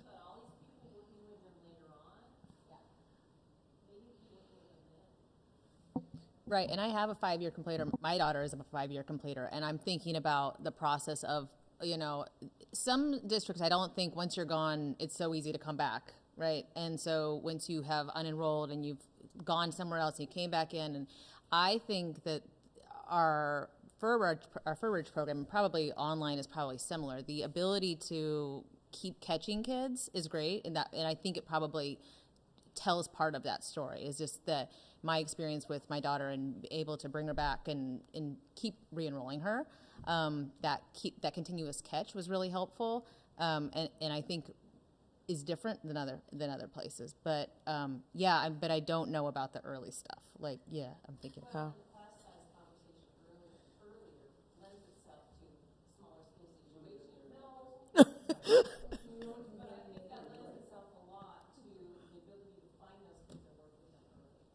Yeah. Thank you. That sounded like a formal request for more time, John, from the board. So. You can write it on the little. Well, and I'll jump in here because it's been a number of years before my time. David Douglas, so that number, and we are all, what is it? What's the magic sauce? What is it? And to be quite honest, it's not good enough. There's more we need to do. But the reality is it has been a focus of David Douglas. There's an intentionality to it from Fur-Ridge, but even the high school staff. The reality is it's something that the David Douglas community and district and high school and secondary schools really have prided themselves in. That the 4-year is really artificial. It's about graduation. It could be 3 years, right? We could be talking about the other side. It could be 5 years. It's really that completion and helping students open doors to opportunities, that next step. We know what non-completers do, but completers, whether it's 3, 4, 5, the focus is helping them complete. And I believe this team in this high school takes that very seriously, which is part of that. I think there's more to that we aren't. I'm very interested in that other side, wondering, and this would be, impossible, but we look at our middle school and thinking about our intervention programs and what we're trying to do and how we intervene, how we support, how we change. We're adding graduation mentors to the middle schools to help support. My question is we're comparing ourselves to other districts at high school. Is there any way that we could get to that data at middle schools for those best practices where kids are in middle school? You know, that data is pretty compelling if we knew that some of our neighbors schools that are doing better there for us, and so now we have the top end and this end anyway. So it's just a fascinating, and I don't know where that data would even exist other than talking to superintendents, but it'd be fascinating to find out.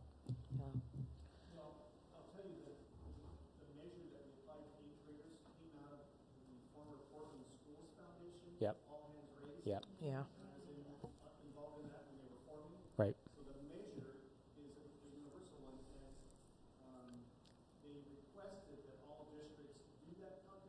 Mm-hmm. No, they don't. But that's where it came from. Yeah. We really wanted to be able to compare that grade outcome data across the country. Yeah. So what do we do with the off-track measures besides report cards? So when I know that we report them on report cards as a middle school parent, we see those. But what else does it flag if you're an off-track or in the yellow? Well, like I just said, it communicates resources, it communicates interventions, kind of depends. There's a lot of different pathways, but ultimately it's that communication piece to families, to parents, to students, but then also to resources, how we align that, how we look at that each semester, and how we kind of talk about this kid's falling through the cracks, this kid is not, where are they at? So really it's just that piece of communication so we can reach out and help. And unfortunately, we know by the data, and I'm not proud of this, but it's real, we know that there are still students still slipping through the cracks, right? It's not perfect, it's not working. But that's the intention of it. The intention is to say, wow, look at this data, and whoever said it, someone, or Stephanie, or no, Donna, you said it. Mm-hmm. If we could really tell the story to, be compelling to the students and to parents to understand it, that's the intention, so they know and they understand where we're going and how do we change that trajectory, right? So the programs we have, there's some that we're excited about, and there's also the data piece. Some of them are new, like that grad mentor program. We don't have a lot of data on that yet, but we had them here come talk. We know there's some success, but really at the middle school level, we're still struggling a bit. Like John said, we have 9th grade counts. That's been in our county for many, many years, and I don't have a lot of data there to say how it works, other than it's hard to get students in it. Yeah. I think that it's so important, though, to ask the right questions. And so I definitely appreciate, Heather, the questions that you asked. And I'm definitely a believer in spending time on why is the thing that is working? Why is this thing successful? And pursuing that. I think that we are socialized to focus on what is not working.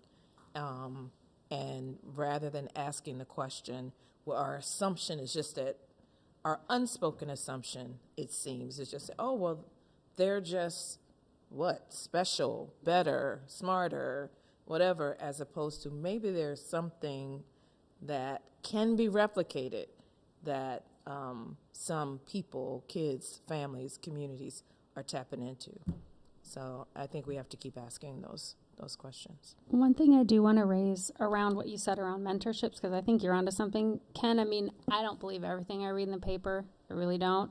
But when there was a report around the disparities, Park Rose showed just an incredible increase in Black students that graduated this year. I mean, it was a huge increase, and the district themselves credited, Elevate and, a lot of different Black organizations that were doing mentoring.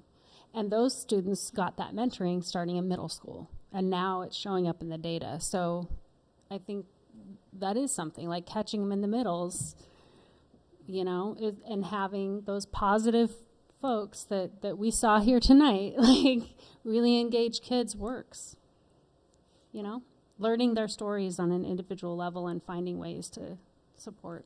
So I'm excited about that. Yeah, as we, again, to make sure we added Elevate this year, we're partnering with them. We're hoping to expand that.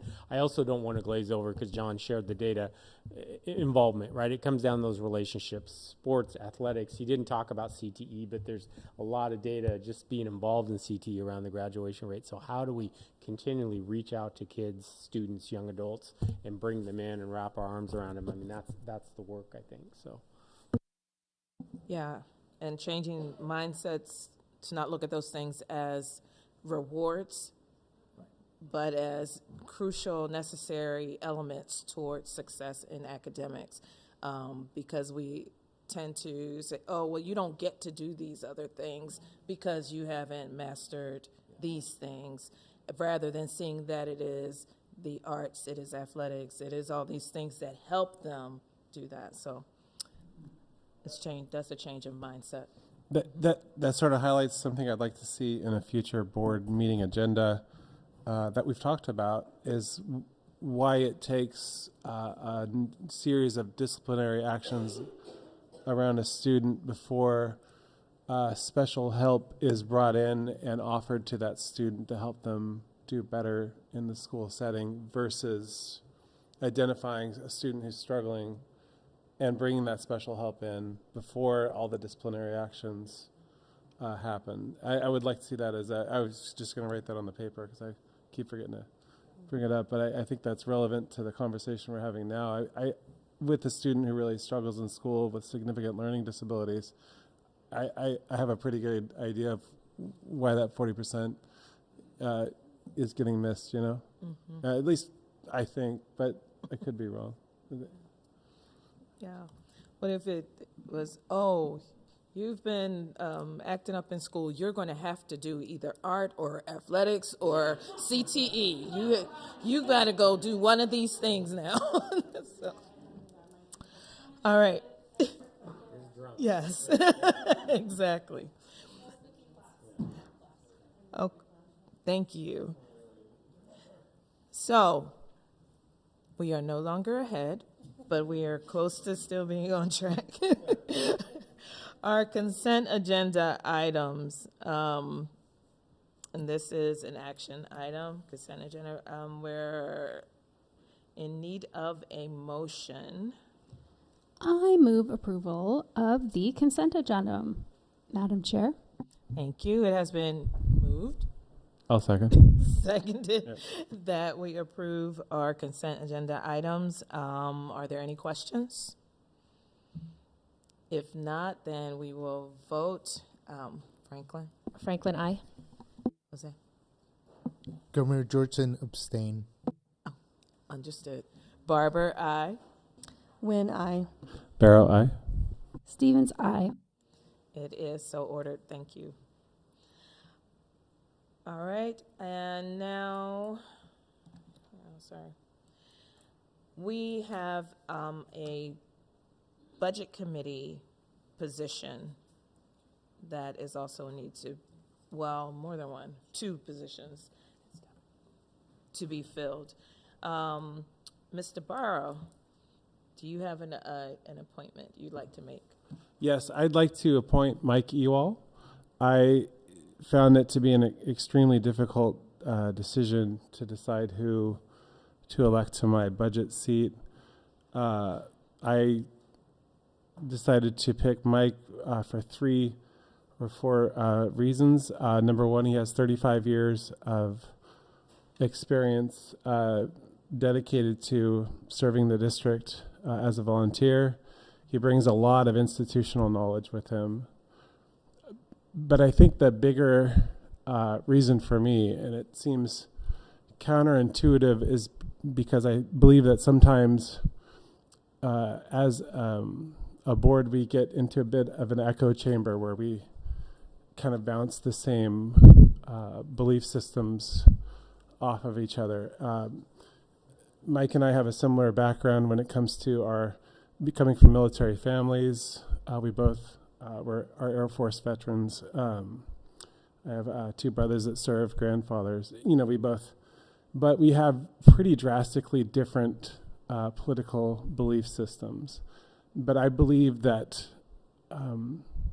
having someone who brings in ideas that challenge our belief systems will help us to think about things in a deeper way and also articulate in a meaningful way the reasons that we do and believe what we do. So that's why I picked Mike for this seat.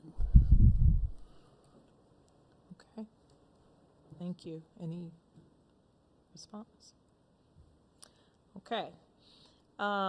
We have another vacancy on the budget committee for position 2, and Stephanie Stevens is going to name her appointment. Yeah, so we had a great person last time, John Knight, who joined us for the budget committee. He was very active and engaged and asked great questions.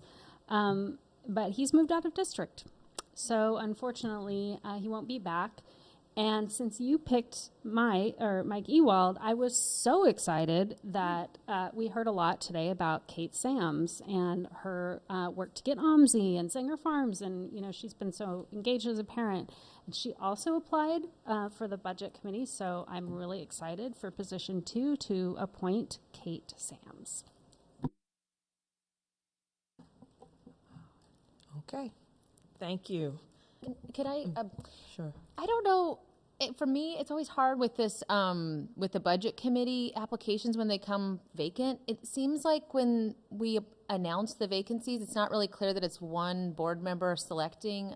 I don't know if we can change the process a little bit and that's more clarified. Like, it seems like when the vacancy opens, it seems like it's maybe something we all vote on versus it being just kind of I don't know if it's clear to everybody else, but it's always been confusing to me for a long time, the budget committee process, and maybe we can clarify it a bit just when we have vacancies, how this works. I think this last time when it went out to, it was like there could be a number of vacancies, but it wasn't really clear that it was just one board member that selects. Yeah. Mm-hmm. And there can be, I think a number of people could possibly suggest someone to the board member, but it's still that board member's selection. Yeah, yeah, and I'm not arguing with the process. I just think it's not very, I don't think it's very clear when it goes out to the community that, hey, we're looking to appoint someone. And it's, compared to appointing our newest board member, that was a, everybody involved process. Yeah. Yeah, we can look at that. I mean, obviously it's fresh, so we can look at it and refine it, right? There's nothing that restricts us. So basically develop a better communication about what is happening, why it's happening, and how it happens, we can definitely take a look at that, draft it up, and then have the board give feedback on it. So that should be fairly easy, to be quite honest. We can take a look at it. Yeah.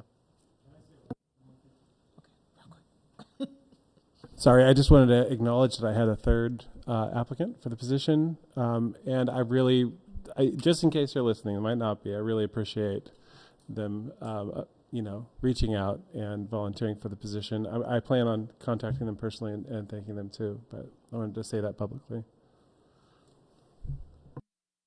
All right. Thank you. Okay, so moving on now to, sorry, my screen went dead. Board policy. This was a first read. Anything from the policy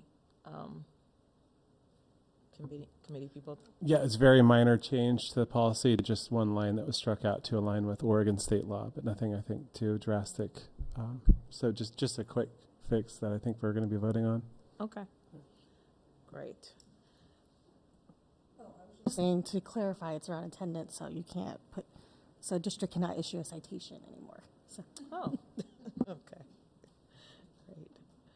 All right, thank you. Reflections on public comment. Do we have any reflections tonight on anything that was heard that anyone wants to share?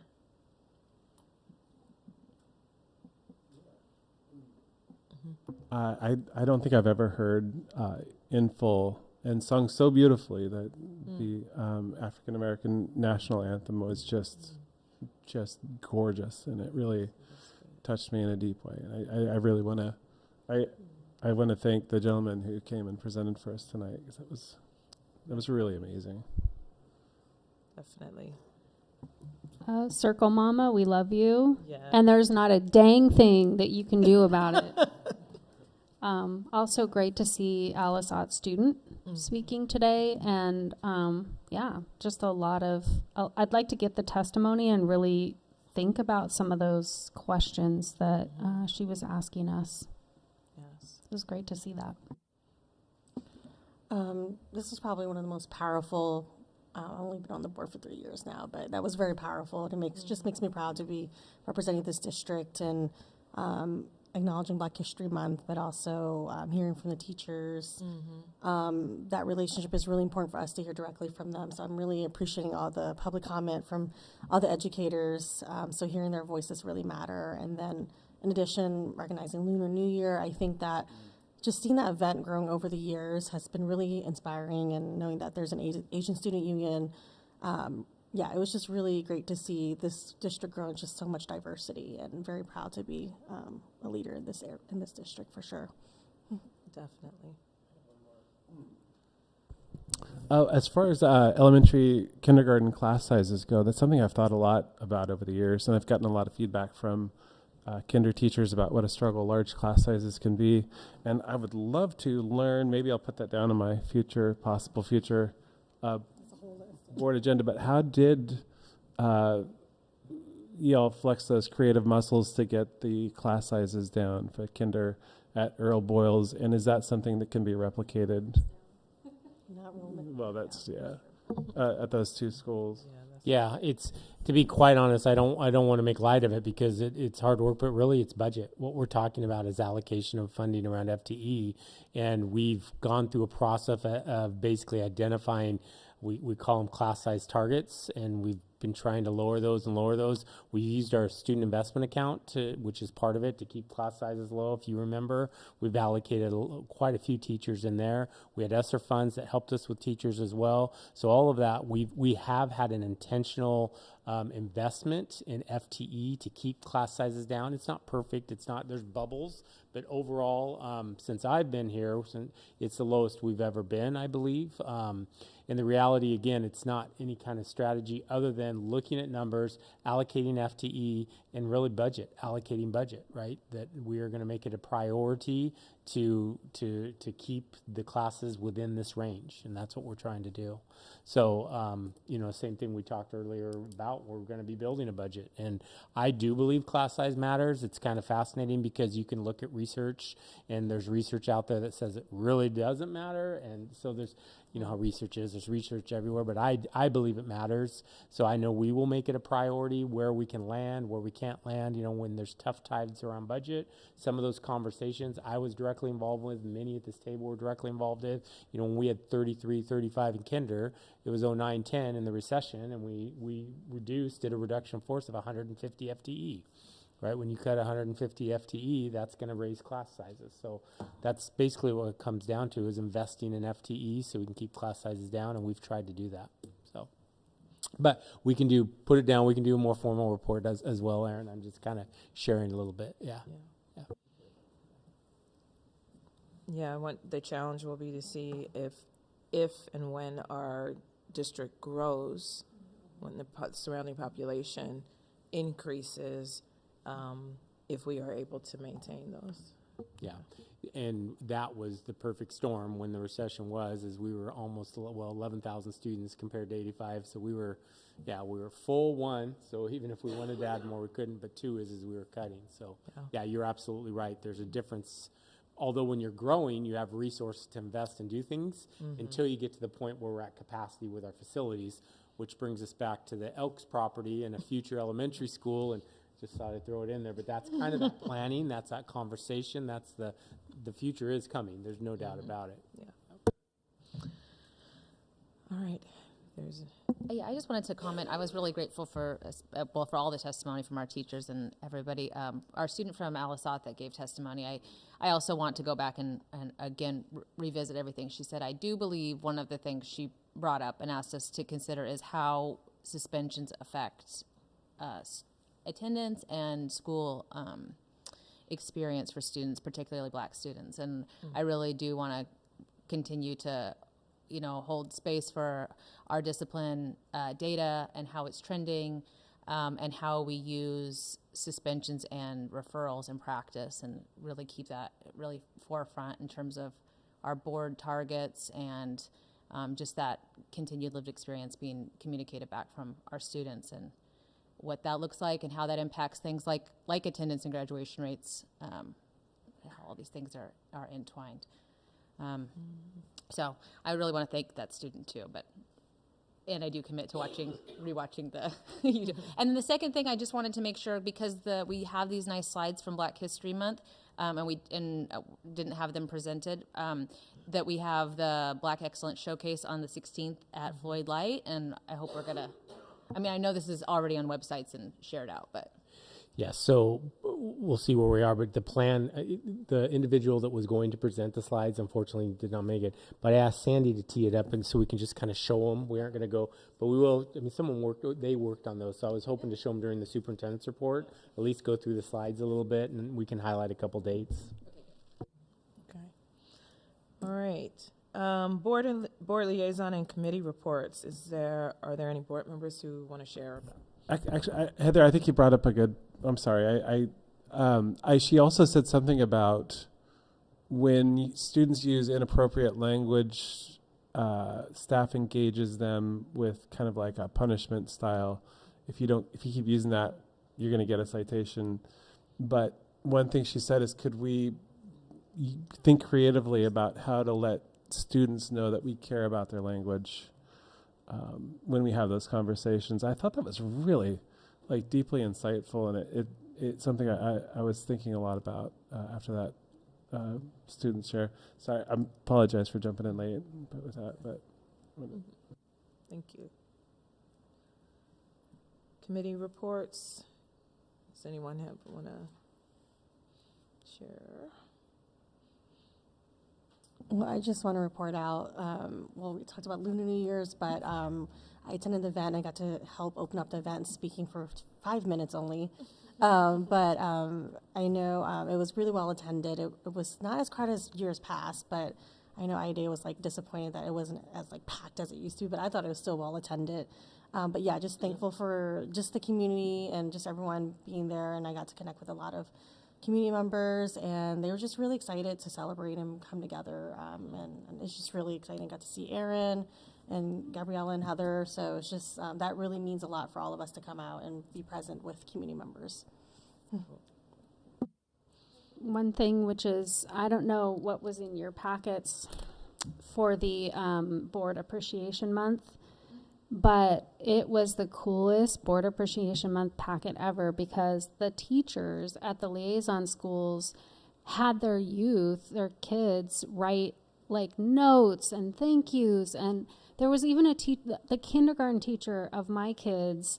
I had written a message to then Don Grotting, who was the superintendent, saying how much I appreciated this kindergarten teacher, because when my kiddo started, they couldn't even hold a pencil. And by, then was like just a few months into the year and was writing, and like how meaningful it was to have such a great kindergarten teacher. And she had saved that letter, and she like put it in the packet and said, "This is how I'll always remember you." Wow. And it's just those connections like that. Like, our educators are phenomenal and our kids are phenomenal. And my kiddo and I sat through and looked at every single message. And, it was just wonderful. So that was the coolest. I don't know who organized that, but it was the coolest liaison. Like, we usually get a certificate. That was like, oh, that's why I do the work. Excellent. Okay.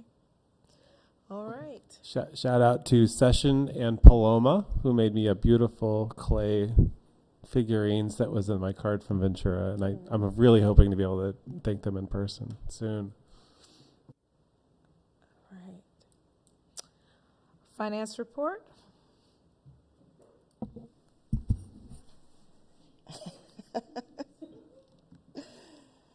I will try to keep it brief. I did only include the general fund in the projection tonight because this was a little bit of a long report.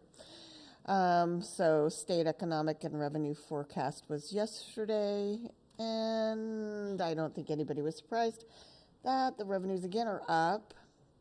So it'll be interesting to see what happens in the following biennium.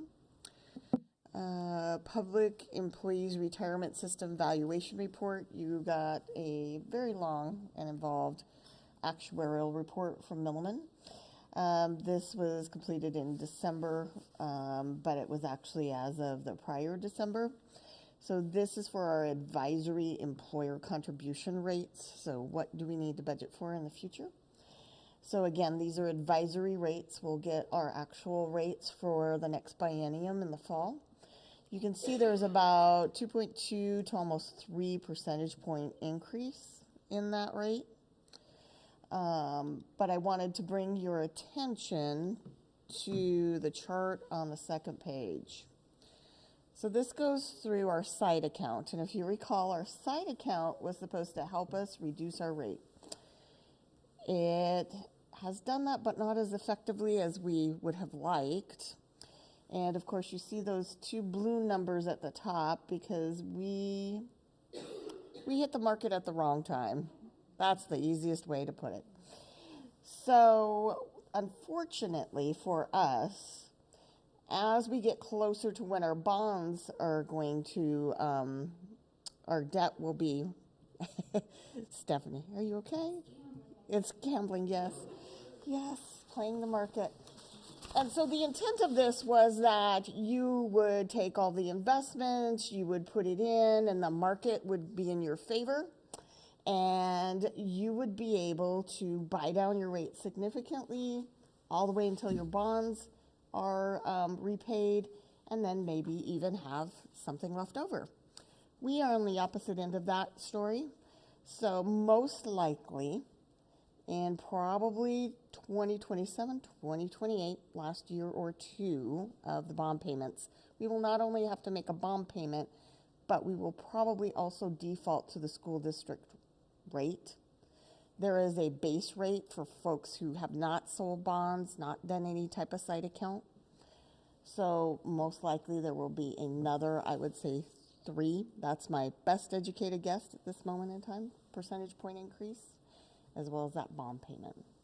So I just didn't want you to get surprised in a couple years, but I wanted to kind of put that back in the back of your mind as we are preparing budgets and going through many more negotiations.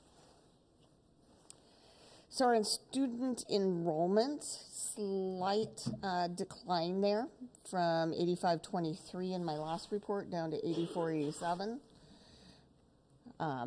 Pretty typical for us to start high and go low.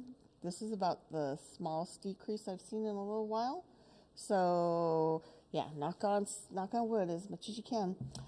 What's very interesting is our second period average daily membership is actually higher than what I had anticipated.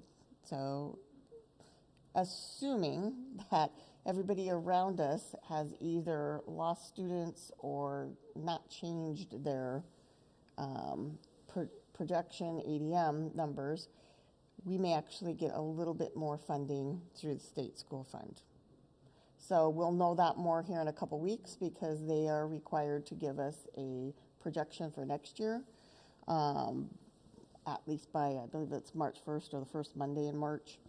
So last I heard they were trying to get out an update for this year in the next couple weeks, and right then after give us the 24-25 number.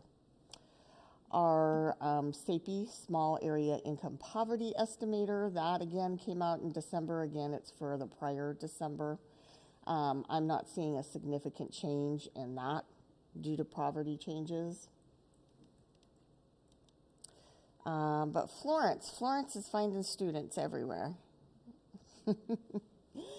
So our previous count, I believe, was 1124 in 22, or December 2023, I believe, was 1,229.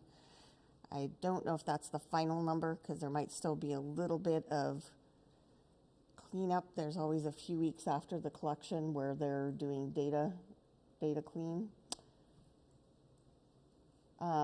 General fund, so our ending fund balance, if you recall, it was a little bit up, closer to 22 million. We're down about to 21.4.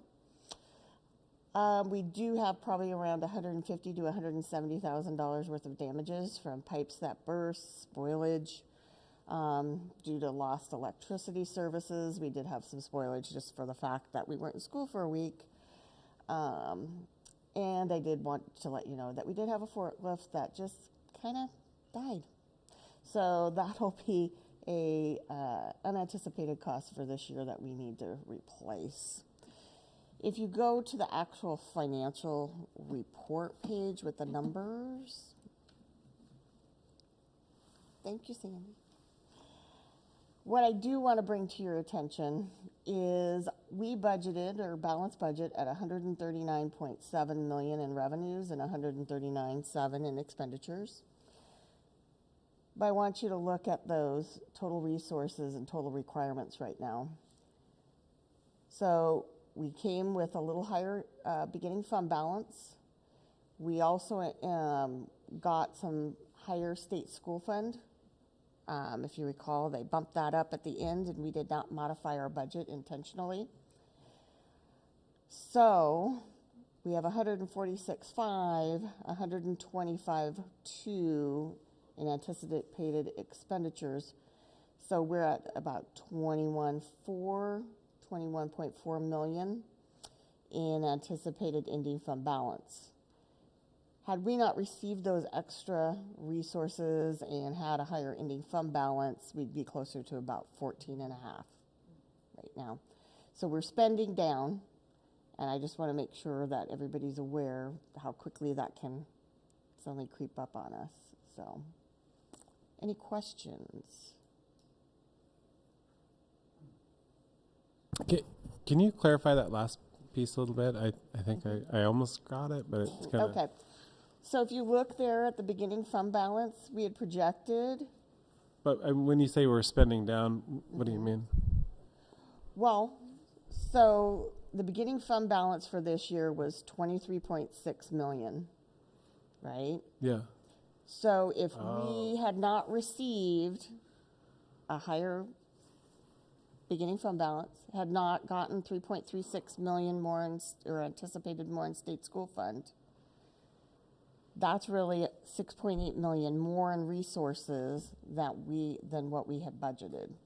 So we would actually be down from last year by So we'd be very have significantly. less to start next year with. Okay.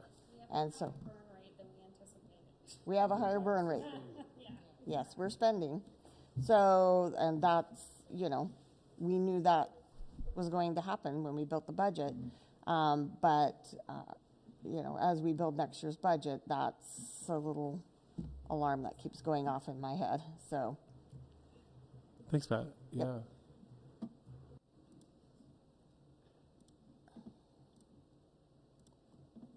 Any other questions?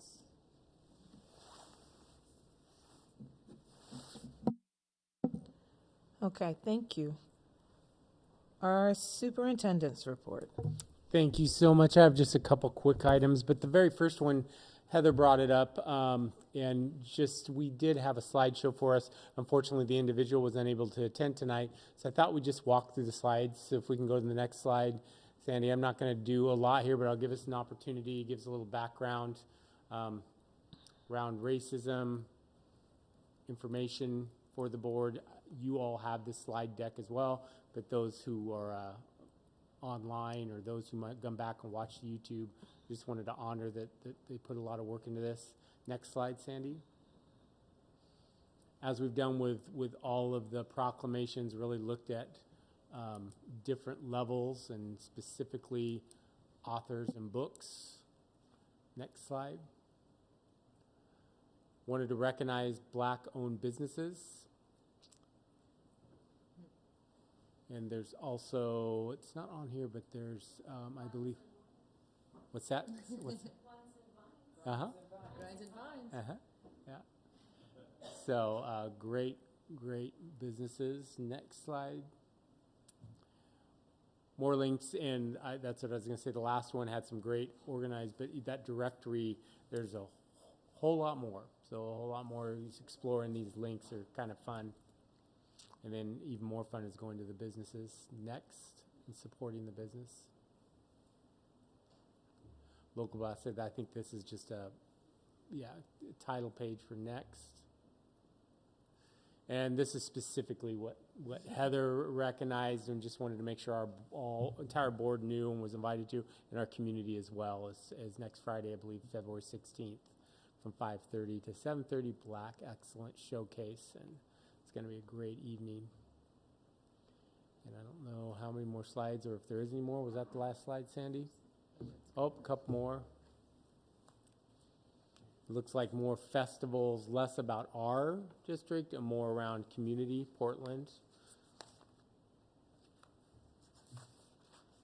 More events that are happening within our community, wanted to celebrate and recognize.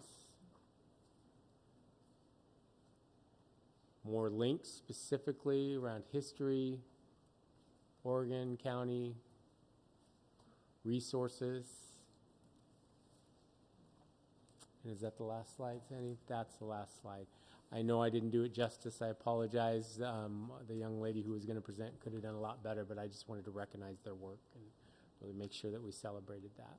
So, a few other quick items I have tonight. Number one, specifically, I've already communicated with the board, but it's interesting in my contract. It actually was something that was in previous contracts. I think it maybe came from pre-email era. Someday maybe we can talk about it. But in my contract, it says that I'm supposed to notify the board that in March you renew or non-renew me. That's statute, that's law. In my contract, it says I tell you that. So reminder, ORS 342513. Basically, the board takes action to renew or non-renew all licensed, and we'll bring a recommendation. That includes administrators, that includes all of our teachers, counselors, anyone that has a license, the board renews or non-renews. I'm included in that group. I'm bringing this to you because in my contract it says I'm supposed to bring it to you. So it kind of feels awkward, but it is what it is. So I'm telling you that in March you will see a decision whether to renew or non-renew. The next one, inclement weather, I wanted to have a brief conversation or just share with you where we're at. There's been conversations in our community, conversations from some of our board members, and I know lots of chatters with our staff. The reality is, I'm gonna slide inclement weather, our ice storm over. And I'm going to talk about every year we look at a calendar. You adopt a calendar that's for our license group 192 days. In that calendar of 100 or contracted days of 192, we divide up, split out, take out conferences, take out work days, take out late start Wednesdays, and basically we go through a process to identify instructional time and non-instructional time. And that's something that's required that we report on our Division 22 standards, something that we've talked about many times. And we have to basically meet minimum standards, minimum amount of hours for different levels. So there's this question out there, well, how many days do we build in for snow days or not? We don't. What we do is we build a schedule that makes sure that we're above the minimum required of minutes, instructional minutes, and that's where we're at. That's what we have right now. So the question is, now we get back to our ice storm. Based on our instructional minutes, if you subtract the time we missed, are we still above the required hours or are we under? And right now we are under in grades 4 and 5 and our high school seniors, not for Ridge, just high school seniors. So it's basically 3 grades, 2 areas. 4-5, you might ask, well, how is 4-5 versus K-3? The calculations are different with recess and where we can include for elementary, and 4-5 you can't. So there's just a difference in the calculation. So with all of that said, right now we're under. I do not have a plan to make that up yet because you might have seen in the news that ODE, our Deputy Superintendent, Dr. Williams, is going to ODE her board next February 15th to request a waiver, to basically say, hey, can districts request a waiver to these instructional minutes in which they would give us the opportunity to grant 14 hours. So we're kind of waiting for that to see how that plays out. I'll make assumptions, I'll play. I would guess, based on past history, that would be approved by OD's board. If that does occur, I plan to come to the board and communicate I'm planning to use that. Obviously, if the board's told me no, make up the time, and you wanted me to look at that, we would look at that. But my recommendation would be we use the waiver, The one part I left out is we're about 7, I'm really rounding numbers here, we're about 7 hours down. They're granting 14 hours. We would have 7 hours to make up. Now we're basically within ODE standards or Division 22 standards, and we would still have 7 hours to play with. The reason I bring that up, because we all know at this table, we've actually had more snow days in February than other months, to be quite honest. We've had snow days in February or in March. 2 years ago, I think April 11th, we had a snow day. So there could be more to come. You all know or might not know, I'll remind you that per our contracts, if we want to make up time, we can do that at the end of the year, right? That's bargain. That's teachers stay home, classified stay home, they get paid, no interruption, but if we need to make up time or make up time, that's at the end of the year. In the past, another way we've done it is we worked with our union partners and union leaders and said, do we want to come back at the end of the year, or do we want to look at how we finish the year? For example, do we eliminate some late start Wednesdays? Do we eliminate some PD days? And again, there's been no plans around that. I'm just sharing that's been kind of 2 options. I will say this, the end of the year opportunity this year is almost impossible. We heard a little report about construction. It's very important that last day that we turn over keys and we get out of the buildings. So just that's a little wrinkle, although right now on paper, if February 15th pans out, we won't be required to make anything up. There is a third option. The third option is we can report to ODE, we didn't make it. We didn't make it, and we're under 4 hours, and that's where we're at. And I can tell you a neighboring district to the west, I believe is not going to make it. If you remember, they did winter break and then ice storm, and they're not doing anything. So that does happen as well. I'm not advocating for that. I'm just telling you that that's something that's a process as well. So I'll keep the board informed. I just wanted you to know if the 14-hour waiver comes through, I plan to apply for it. I'll share with the board where we're at in that. If you are more interested in us making up time, we can talk about that. And then we'll keep our fingers crossed on weather for the rest of the time. So just a quick update there. I'll pause because that was kind of a lot. Are there any questions around that on the inclement weather or the Division 22 or the hours, instructional minutes? Okay.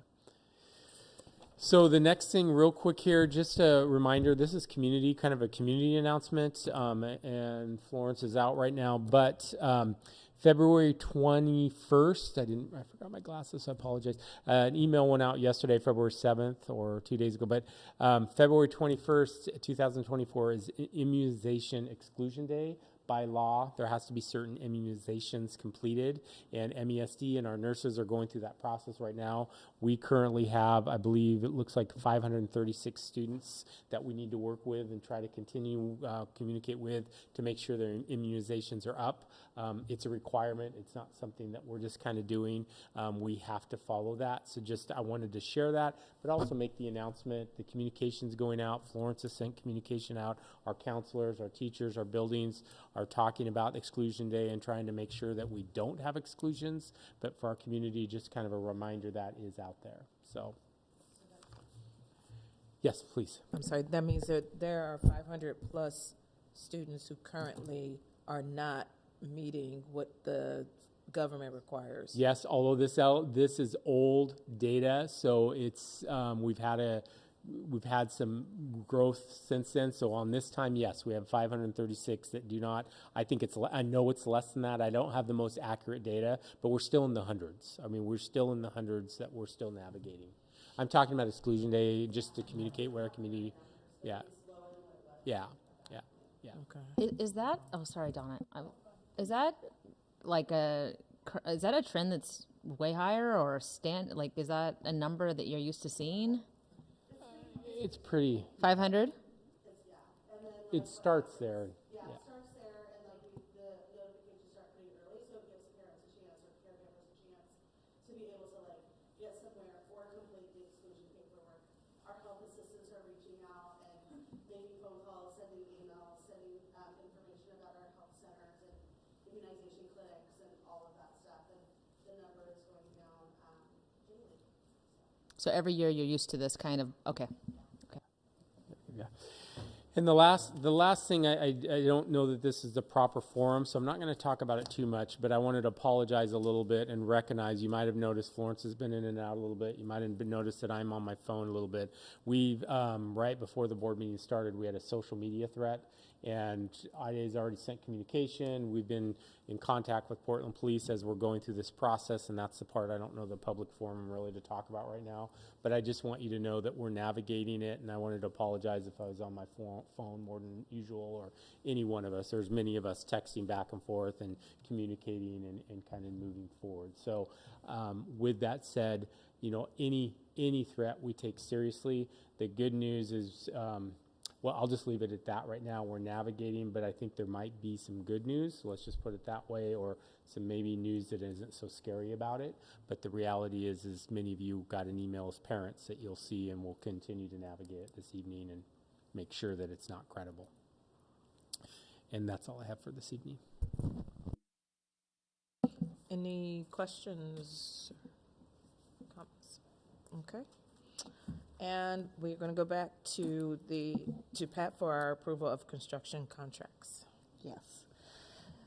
So I'm trying to sneak in a few last approvals. We had some last minute items that popped up, and literally the last one on there, Partech, closed at 2 o'clock today. So we were trying to get that in as quickly as possible. So BBL Architects turned in their rates for the 2 projects that they'll be working on for the summer of 2025. So I wanted to go ahead and get them started. Pence Contractors, so don't be alarmed as you see those numbers get bigger, because they've got a huge project. And as they're getting their bids done, we'll be bringing that in and increasing those numbers. So now that gets down to Partech. So we've done, you approved Cherry Park earlier, and you approved North Powellhurst earlier. And they actually came in somewhere close to about $2 million under. So now I'm going to ask you for that back. And if you remember at the beginning of the bond, I said I won't be able to deliver like I did last time and build you a pool. There will not be that luxury with this bond. If we come in on budget, we'll be lucky. So I do want to bring to your attention that we did add some additional scope as extra packages to each of those projects, actually. There were some significant needs in the roofing, I think at all three of those, as well as some window systems. So we would kind of like to swap those savings over. We did have, I believe it was around $10 million we had not yet allocated to projects. So I would like to scoop a little bit out of that and award that Partech construction so that we can get work done. We will scrub those bids, make sure that they're good. We can maybe squeeze them for a little less. But that one did come in, unfortunately, a little high. So, and with that, we'd like your approval. I would like to move first appreciation for you, Pat. I mean, looking at all of those numbers and contracts and bids, and I don't even know how you're doing it, honestly. But I would also like to move approval of these items. I'll second. Okay, it's been moved and seconded to approve the construction contracts. Are there any questions? If not, then we will move to a vote, starting with Stevens. Stevens, aye. Barrow, aye. Win, aye. Barber, aye. Gomer Georgeson, aye. Franklin, aye. It has been so ordered. Thank you. I also want to say, Pat, that I was looking earlier today on the websites of the different contractors and just loved the amount of women's faces I saw and the diversity that is reflected. I do appreciate the effort to do that. Thank you. And I haven't forgotten about getting you a memo. And it's just a matter of gathering all that data and kind of giving you a summary of who we've hired, what's going on. Mm-hmm. Yes, that's greatly appreciated. Thank you. Is there anything else? Well, since Pat brought up the pool, I do want to let everyone know that districts are tomorrow. We're hosting districts at the high school. So the Mount Hood Conference, the championship meet is tomorrow and Saturday. So if you want to come see some excellent swimmers, our girls are undefeated and our boys are 5-1 right now. So it's going to be a very excellent districts, and I will be timing. So you can come watch. Great. I guess I should invite if y'all want to come. I'll be speaking at 10 a.m. At Gates Park for there's a tree planting event for Lunar New Year's there, so I'll be there at 10 a.m. So you would like at Gates Park. It's in Centennial District technically, but it's East Multnomah County, so we all. Great. Anything else? All right. If all hearts and minds are cleared, we are adjourned.